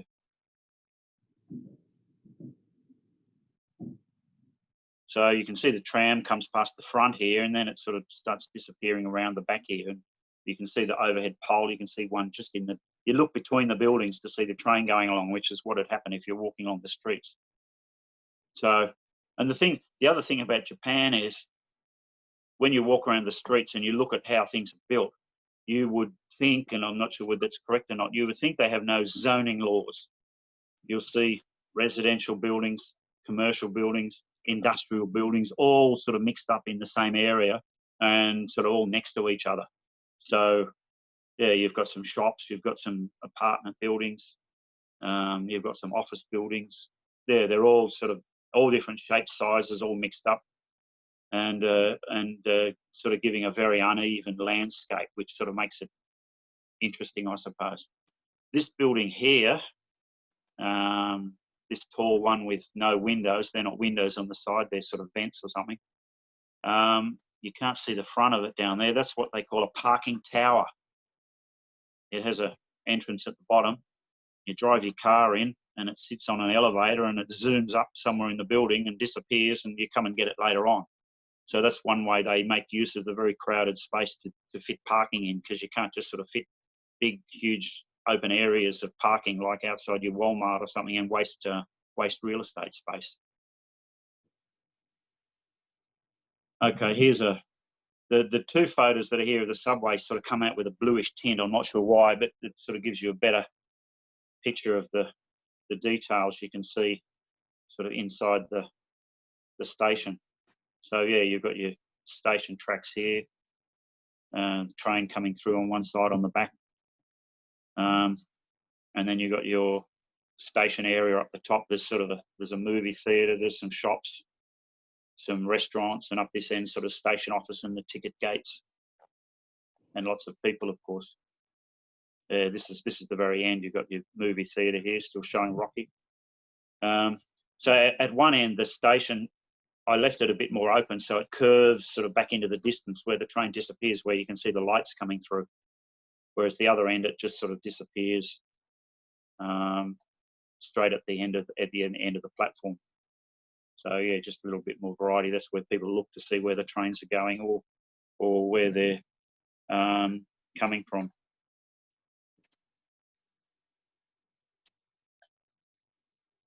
Okay, so next one.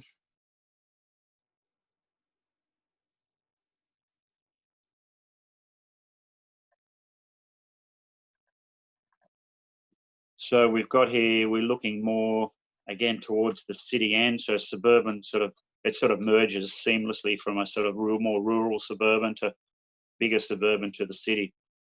Again, you can see the mixture of all the different roof lines, different buildings, signs on top, air conditioning things on top, all that sort of stuff. So from sort of here, this very edge of this picture is sort of about here. Whoops. So here we have sort of a main road going through. There's a level crossing there, about here. A bit of a bus terminal. again, some more bigger city buildings here. You've got your suburban train running through in the background behind those, and bullet train sort of right up over the top, and a few other buildings sort of in the background. I had a sort of large city background sort of printed that gives a bit more of an illusion of city behind that as well. And yeah, sort of just zooming in. This little building here, zooming in, you can see a few more details. It's actually what they call a koban, a very local little police station. They have them all over the place. That's why there's sort of some police cars parked out here. I think someone out here is asking for directions because they're lost. This one here, I think this is a policeman, and there's a little kid asking for directions or something. Yeah, so the scene's all lots of little people's bicycles all parked here. You'll see somewhere, maybe not this picture. I'll zoom into one of these. Everywhere you go in Japan, there's vending machines. And so you've got to have there, you can see one there. There's 3 here. At one stage, I was walking around Japan in a rural area, sorry, a suburban area, and I walked for about half an hour, and during that time, I counted 50 vending machines. So to start off with your Japanese layout, you've got to have vending machines everywhere. Otherwise, it doesn't look realistic. Okay, we're on to the next page. Okay, so this is looking at the end of the city. You can see these Atlas buildings. I had a couple of these built up, and yeah, two or three versions to make them look ridiculously tall. So yeah, there's that little building. You're looking back more towards the more city office buildings. You've got your 2 train lines at the back, the tram sort of just running through there. There's one there. And the major street sort of crossing the tram line there, which is based on an actual location on that Setagaya line as well. And then looking pretty much the right-hand end, there's another one of these parking buildings. You can see the big P line. That's an actual flashing sign, that one. There's the entrance sort of down there. And yeah, you got some big modern offices. There's a really old little Japanese restaurant or something here where the owner refused to sell his building and give his money away to build an office, so he's hanging on to his building there, which is quite common.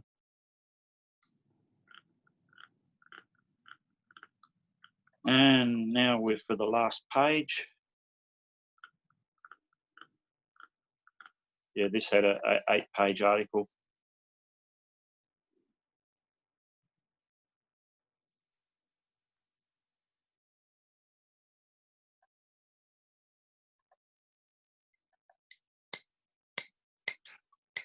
So yeah, another picture of the end. There's sort of like a bus terminal in the front here. And another sort of close-up of those apartment buildings, office buildings, and yeah, the bus terminals, a road going past in front. So yeah, that layout went through a few changes. Yeah, the other thing was new buildings had come out, you'd buy the latest one, you'd swap a few around. And so the layout was sort of changing nearly every time I took it out anyway, just because of having new buildings and deciding on a new scene. So people would come to have a look at it and go, oh, what's new this time? And yeah, can you spot something?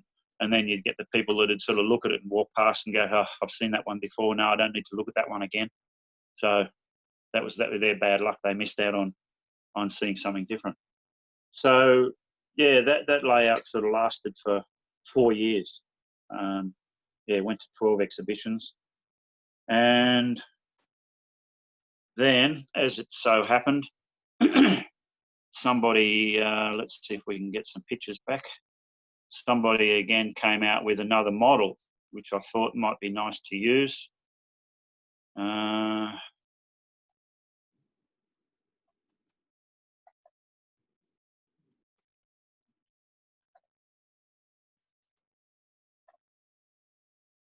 Right, okay. So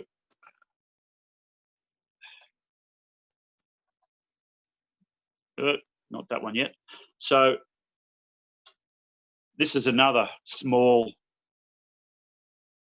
railway line in the south part of Tokyo, the Enoshima Railway,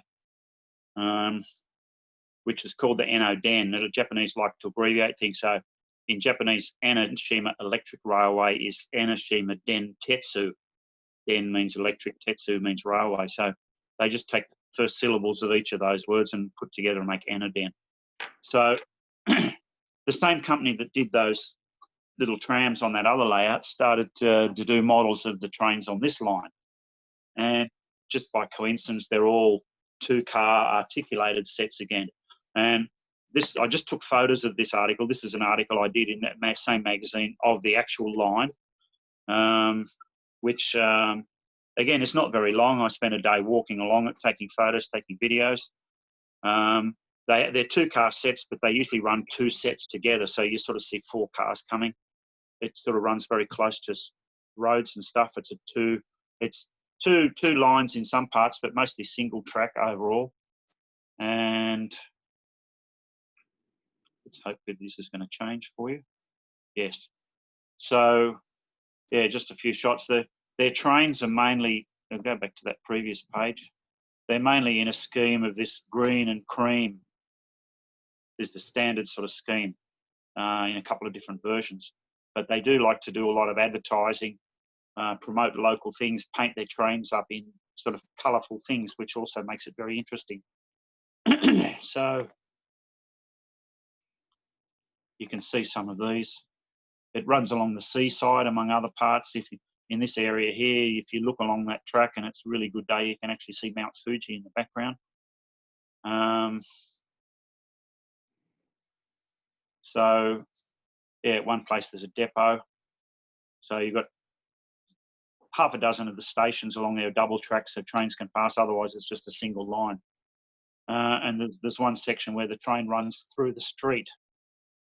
I'll just sort of zoom in and see if you can see this picture here. One section it goes for about maybe half a mile or something. So I like that area. It's sort of one of my favourite lines to ride on and play on. So here are some of the models. Yeah, these are the ones in the not standard colour scheme. So you can see that sort of makes it interesting in that as well. So I decided to build a layout based on that line. And again, using modeler's license. It's a line that sort of runs from a terminus at one end along a major line to join up with another major line on the other end. So you can sort of get away with a suburban train at each end. And at one end, somewhere in the vicinity, some bullet trains go past, even though you couldn't see them. So I decided to build a layout that had the tram. It looks like a tram line, but that's not classified as a tram, even though there is a section of street running. So I decided to build a layout based on that line. But again, for interest, to have a suburban line running in the background with a bullet train, again, in the back. The bullet trains are usually always right at the back. And that's probably also because they're supposed to be a bit bigger. So you see them in the distance, they're a bit smaller than they are. So the scale size doesn't sort of get mixed up. So in, yeah, we're up to 2008 now. So I started to build this in 2008.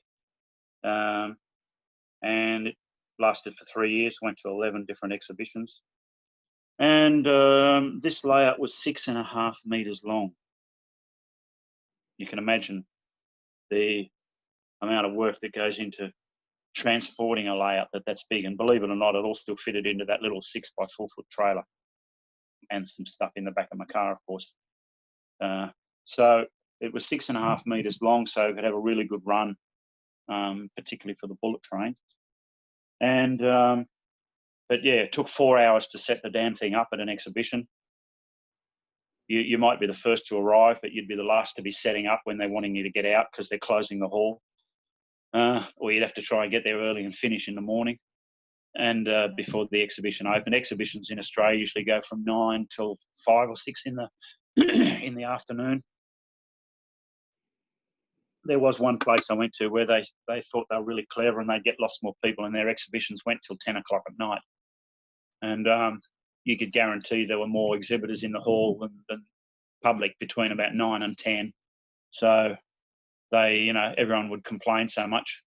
They dropped it back to 9 o'clock. So between 8 and 9 o'clock, there was no people there. Eventually, they went back to earlier hours. So your normal exhibition will finish 5 or 6 o'clock. Usually on the last day, they'll finish a bit earlier so people can pack up and go home. So packing the thing up would still take about 2 hours to get out. And at this stage, I was based in Sydney, but travelled to Melbourne, other cities, Adelaide, all around the country with these exhibitions. So it'd be a weekend, usually a weekend. It's a Saturday or a Sunday. But a lot of the exhibitions are on a weekend when there's a public holiday on the Monday. So you've got 3 days. So you go away, you take a day to get there. You've got your exhibition, you take a day to get back. It means taking a few holidays, and fiddling around with stuff. But in most cases, I do 3 or 4 exhibitions a year, the major ones. There's a lot of smaller exhibitions around, run sort of by community groups, but it's sort of too much trouble to go to these little ones with all this sort of setup when hardly anyone ever goes to visit them. So I'd only sort of do the major ones run by the actual model railway clubs or the national railway organisation. So I'll start setting up, getting into the photos for this one. So yeah, this layout was. Where are we? Here we are. Doug, are these shows by invitation only, or? Well, what usually happens is the people involved in the shows are involved in all the clubs and so on. So you get to know people, you know who the organisers are, and if you start to get known, you've got a layout, people will ask you, or people will see you. You know, the exhibition organisers usually go to the other exhibitions to look at what's going around to see what they can choose. So they'll come up and ask you, can you come to our show in whenever it is? Right. And you'll say yes or no, or I'll tell you a bit later or something, or no, I'm not available. There's never any occasion where there's more than one show on a weekend. So it's just your choice as to whether you want to travel that distance or go there, or you've been there recently, so you don't want to go back too often because you wear out your welcome, or people complain because they see the same things all the time. Even though, as I said before, they might be quite different. So yeah, you can ask well in advance if you want to go to one. So yeah, it works both ways. Yeah. Okay. And after a while, you sort of build up a reputation, of course. So it's more people asking you, I suppose, or trying to fit in with the ones you've already booked in. Can you do another one, etc. And you get paid quite well for these too. I'm not sure what the situation is overseas, but you'll get paid a certain amount of money, which is supposedly going to cover your travel costs and a bit of expenses. And if you go travel outside the city or travel interstate, they'll give you extra money for sort of a hotel or something and some petrol money, and you very rarely come out of it with money out of your own pocket. So it's not a money-making exercise, but it works fairly well to sort of cover your time and a bit extra money for the work you've put into the layout and all the stuff you've put on it, I suppose. So let's go to this next layout, which was called Enoshima.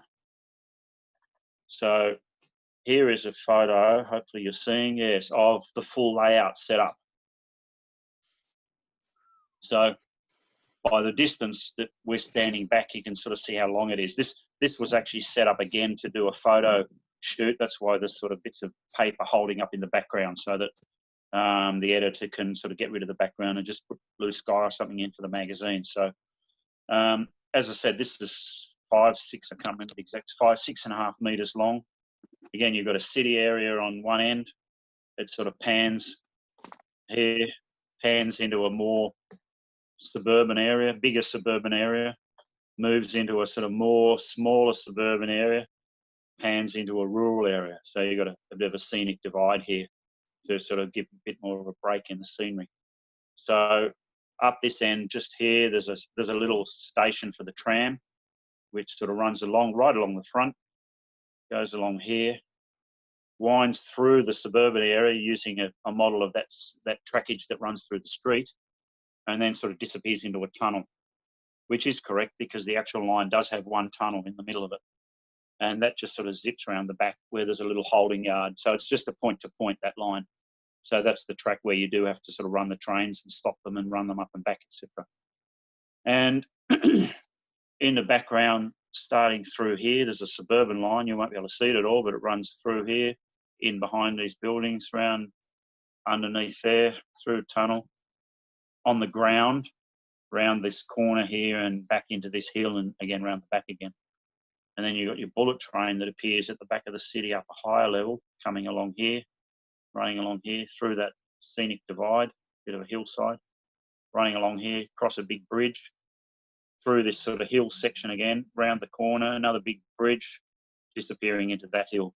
And then, of course, at the back you've got all your storage yards and stuff. So, yeah, there's pictures like this in the magazine, but they spread them across 2 pages, so you can't actually see the whole thing in one piece. Makes it a bit difficult. So what else have we got here? Okay, some of the areas in the layout weren't really covered much in the magazine, so I've got some photos. This is the rural end where it's turning around the back before it disappears at the back scene. So you've got your suburban train sort of running through a rural sort of area with some rice fields and stuff. You've got the bullet train sort of zipping over the top. You'll see here, you might find something that is interesting. Layouts that have many sections have to be joined together, and that's always a big pain. Most of you know at exhibitions, and there's lots of different ways of doing it. The main thing I did was this piece of track here. There's the join in the module there. This piece of track here is an extendable piece of track. It can go from 70 mil to 85 millimeters long with some sort of sliding mechanism.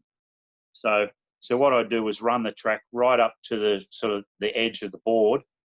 So it had about a say 70 to 80 mil space between the ends of the 2 tracks, and then you just pop this piece in and you slide it out to join the 2 pieces together.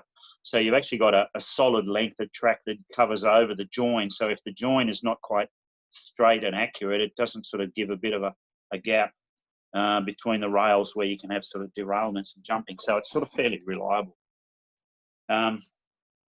I should also mention, when I got to that second layout and from here on, I wasn't using the flexible track, the Pico track anymore. I was using the track system made by Tomix, one of Japan's biggest model railways. It's a sectional track, and you can't really see the track as much on the layouts, but I'd always sort of put a bit of sort of ballast on the edge of the plastic sort of shape to sort of make it look a bit more realistic, except on this one. This one has a big sweeping curve, so I did use sectional track.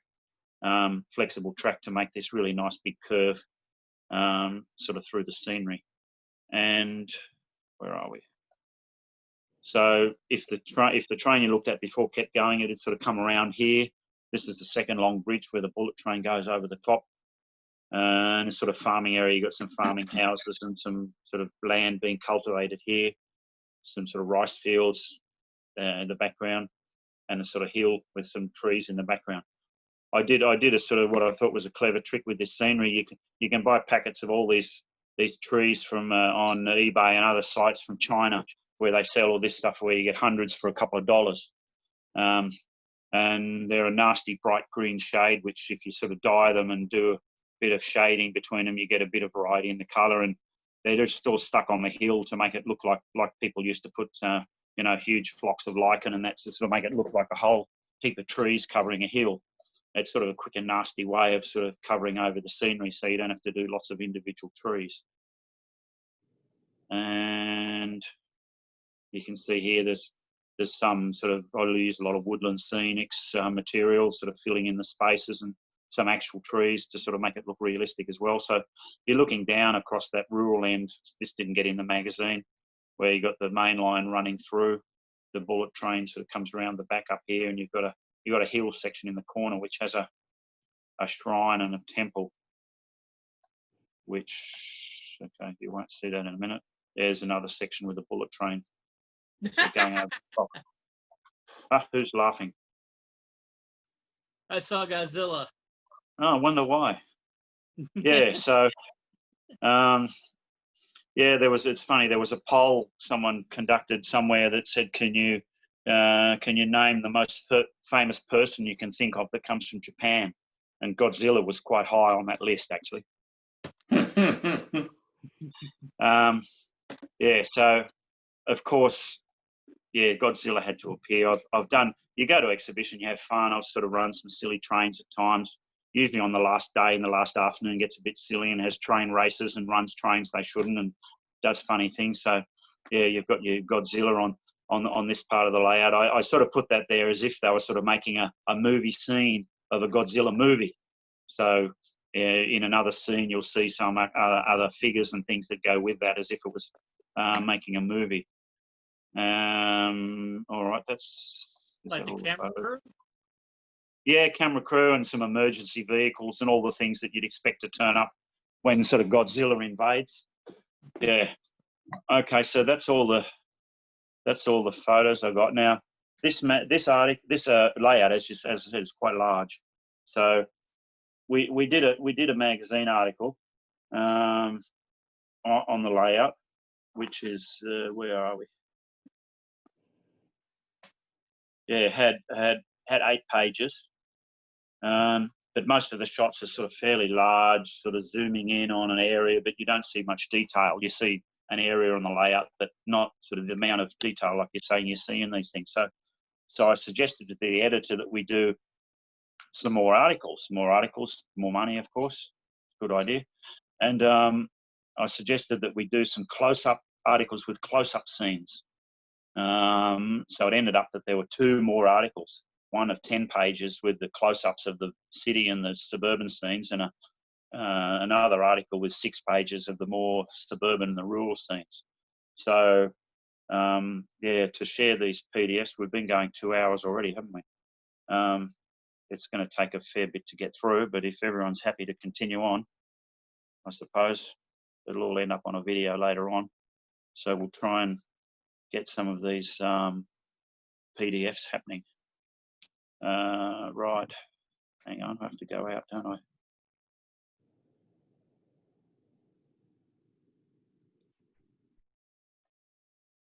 What I'll actually do, I'll open all the PDFs at the same time, so that presumably they'll be sitting there in the PDF viewer.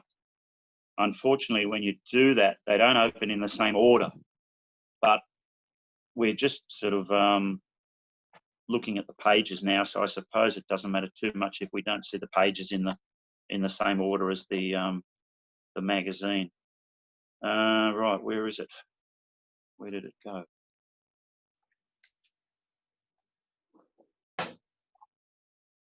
That's not it. Sorry, we've lost my PDF viewer.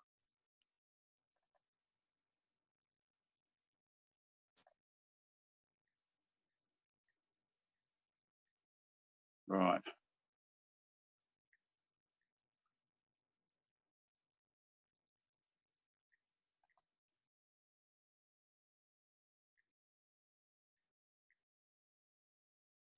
Here we are. Okay. No, it's not. That's the, wait a minute, that's the previous one. Okay. Yeah, these aren't, so I can try to get them in order if I can find which is which.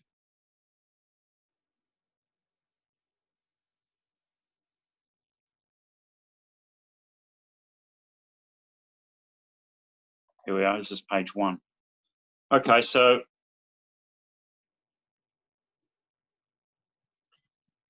this is a shot. Yeah, this is a shot from the end, the very city end, which was on the left-hand side, as you saw before, standing on the left-hand side, looking along the layout, which again is a scene you wouldn't actually see if you're standing watching the layout at an exhibition, because there's usually another layout next to you, so you can't sort of get in to look from that angle unless you're given a sort of island position or you're on an end of an aisle or something. So yeah, this is I better make that a bit smaller. This is an angle sort of looking, it's basically a full page picture. So there's also like an elevated freeway running across the top of this corner. The thing about Japanese trains, again, it's multi-elevated. You get a lot of interest with trains on the ground. There's trains underneath, of course, which you can't see. You've got sort of elevated lines. There might be a road going over top of that. There might even be 2 elevated lines. So you get a lot of vertical height that gives a lot of interest between all the different sections of the layout as well. So here we have this freeway going across the top of everything. You've got the bullet train, which comes from around here, around the back to the front. And you've got this suburban line, which again runs around and underneath, which would have gone along to the rest of the layout towards the other end. So yeah, you've got a mixture of shops and things here, some buildings. This is sort of a hotel based on a chain of hotels that basically look exactly like this. It's funny, I built a model of this using some proprietary kit parts. When the manufacturer of those parts saw the pictures I'd taken, it wasn't that long ago before they brought out their own model. Might be coincidence, but anyway. Yeah, so you've just got a mixture of city buildings there. So let's just go through these individually. It's too difficult to find each page. So here's a middle of the section of the layout with sort of suburban area. So there's your bullet train going across the top. You can see some chimneys here blowing smoke. The only reason is for that is because I messed up the backboard or did something or other, and there was a hole in it or something or other I had to disguise. So that was sort of a fix-up application. Over here is that's the hotel. That's fully the back of the hotel. So this is looking further along. The tram line actually runs behind these houses, down this little hill, and behind all these shops. You can just see it there going over a crossing, and continues through there. So the tram's not right at the front of the layout, except at the very left-hand end again. And here's your suburban train running through. You can just see it there, maybe. Again, you've got bus parking area, mainly sort of houses, like a service station, some restaurants. You've got a bus depot over here. So there's a truck depot here. This is sort of stuff sitting underneath the elevated line. There's a big multi-story apartment building here with car parking in front, and then some more traditional stores and stuff over this side.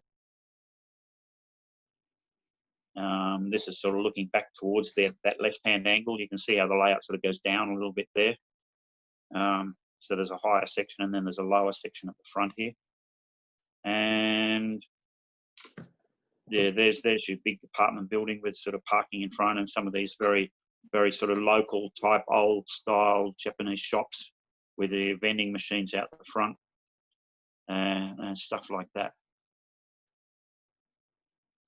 And then this is the half of that 2-page spread where you had the full length of the layout, where you can see the rural side. With up the top of this hill, you can see there's a temple, and there's some other rural buildings. I think we can see some photos of later. And okay, here's a bit of a spread of the city area. Just the first basic module, I think.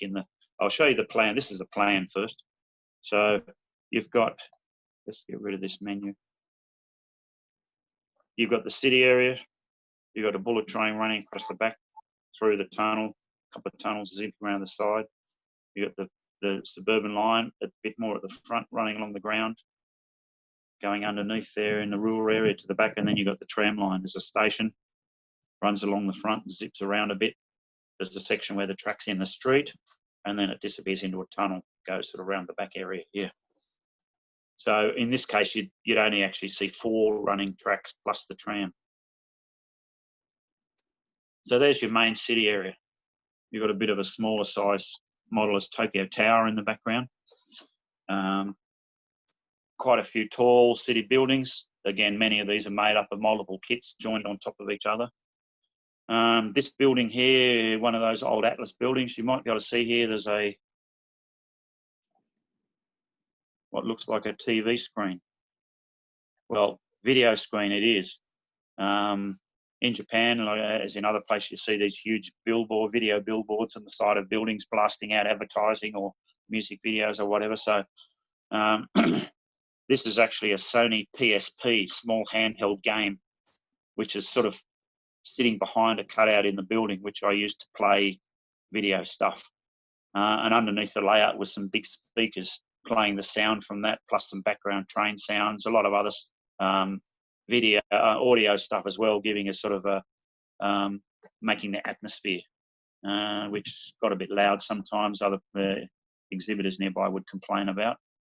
Anyway, so This is your this is your station at the front where the Enoden line finishes. Because it's near a station, you've got a bus terminal. There's a parade in the street in front here. You'll see that a bit closer up later. There's your tram running down. You can see 2 sets of 2 cars sitting there. The parking tower you saw on another layout. Mixture of all these other different buildings going right up to the back there. The layout went down to the back with some big street and a lot of stuff you wouldn't see from the front as much, but sort of gave the atmosphere of a big city. There's a street along the side here, again with buildings and so on. And yeah, there's a bit more of a picture of those buildings at the front. There's actually a fire in one of these buildings. You can see some fire engines and ladders and stuff out the front. And inside that building, I had a set of red LEDs, that sort of flashing LEDs, and because they're separate, they'd sort of flicker at different rates. They weren't at a constant flashing rate, so it sort of gave the impression of a flickering sort of fire inside the building. Looked quite good. Had a siren that sort of went on and off as well if you sort of pressed a button. Yeah, so there's your bullet train running along the back. Suburban trains coming through here behind those buildings. And there's your tram over there. Okay, this is sort of a middle section. You remember there were some tunnels and things in the middle of the layout. So the bullet train zips between those. There's sort of a bit of a resort area up here with some some hotels and so on. Buses going parked up there. And at the front here, this is where the tram runs through the street. The tunnel's just over here, and the tram runs through there. You can see it going over a crossing, goes into the street, goes around here, and then curves back around. And the road is actually painted yellow like that, so the drivers can see that it's not just their road. So you've got a bit more of a smaller suburban area, little shops, apartments, etc. there. And what's happened here?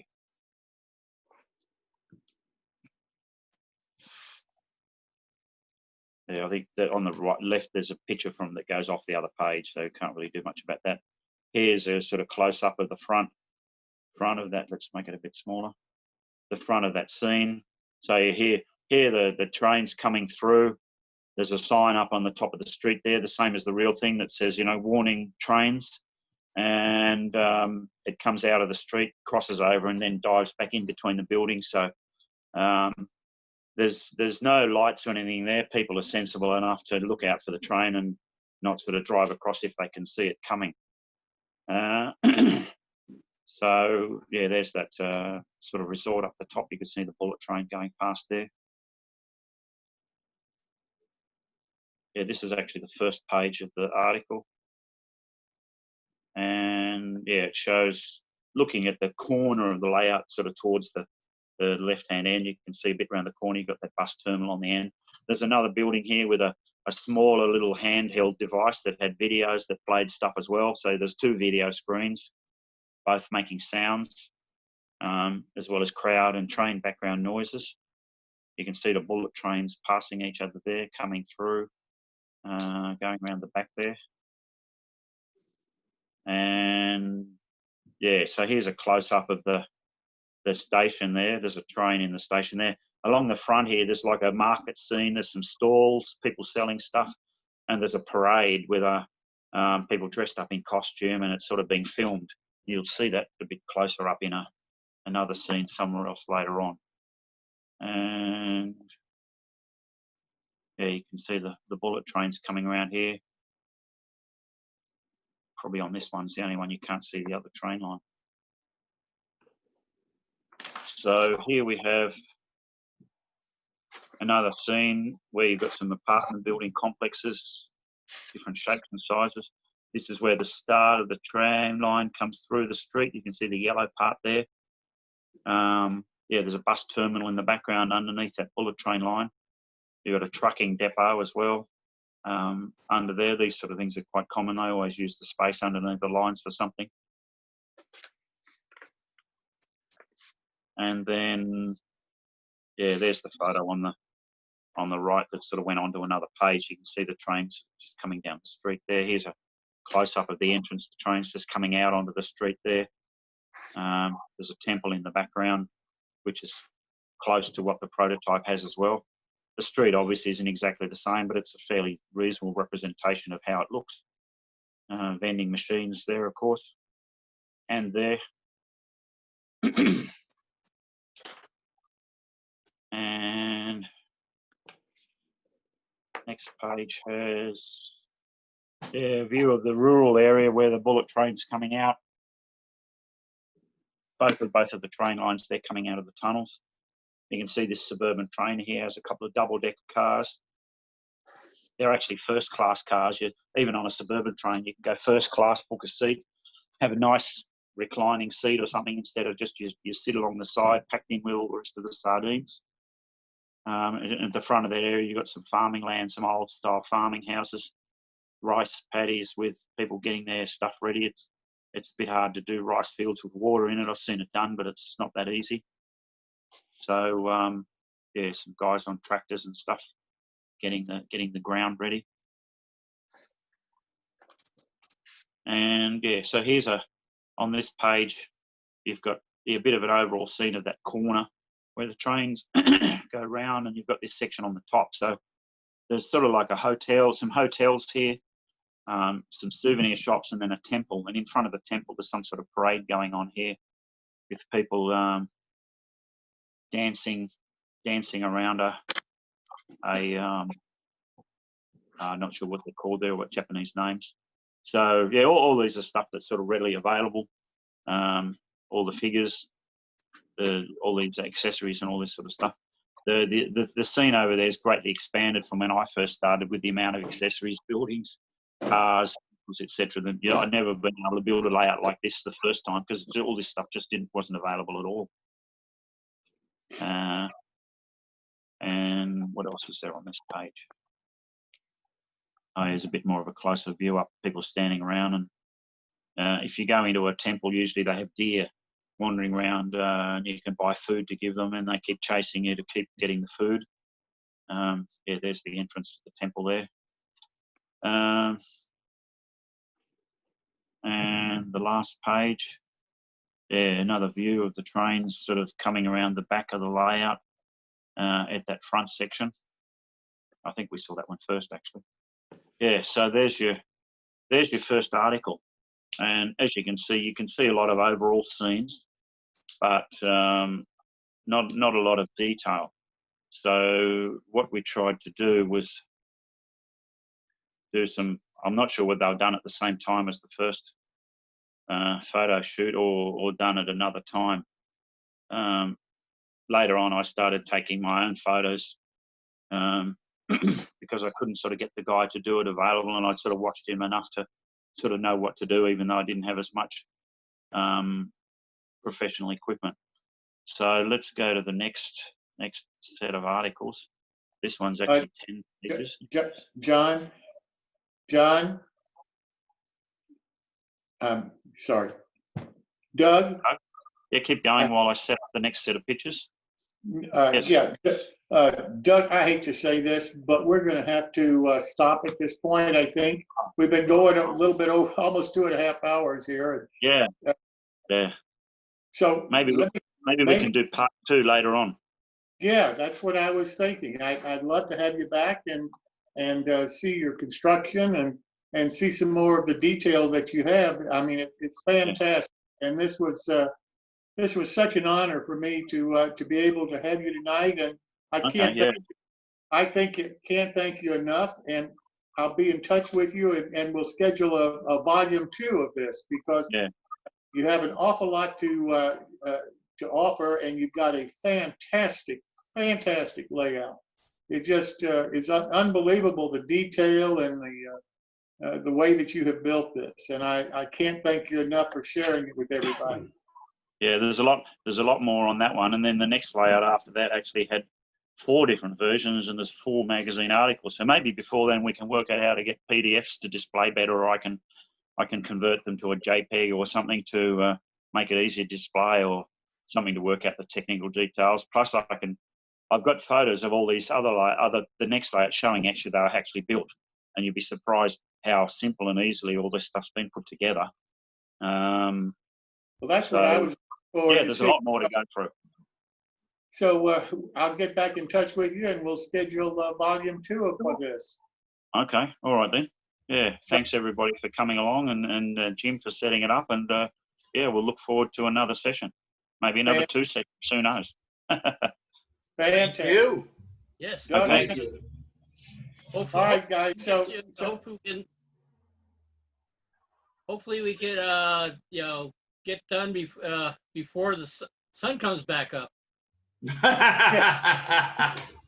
come on now. Come on, guys. All right, next time. Well, you say he's in Hong Kong, so I'm assuming sunlight would be a hell of a lot. Yeah, I know.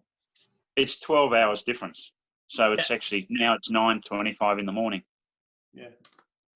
But, it just shows you, the different people that we can get together on this are people that we probably would never meet before. And Doug, I can't thank you enough. This has just been great as far as I'm concerned. Pleasure.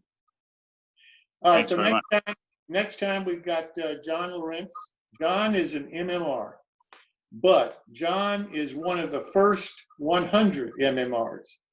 So when John got his, it was a different world than it is today for modelers and for the amount of effort that it took to bother with the MMR. So I think you're really going to enjoy him and hear some differences about what modeling was like, I guess, back in the good old days. So Doug, thank you so much again. Everybody, thank you for coming and look forward to seeing you next Wednesday. Very good. I got a question for you, Jim.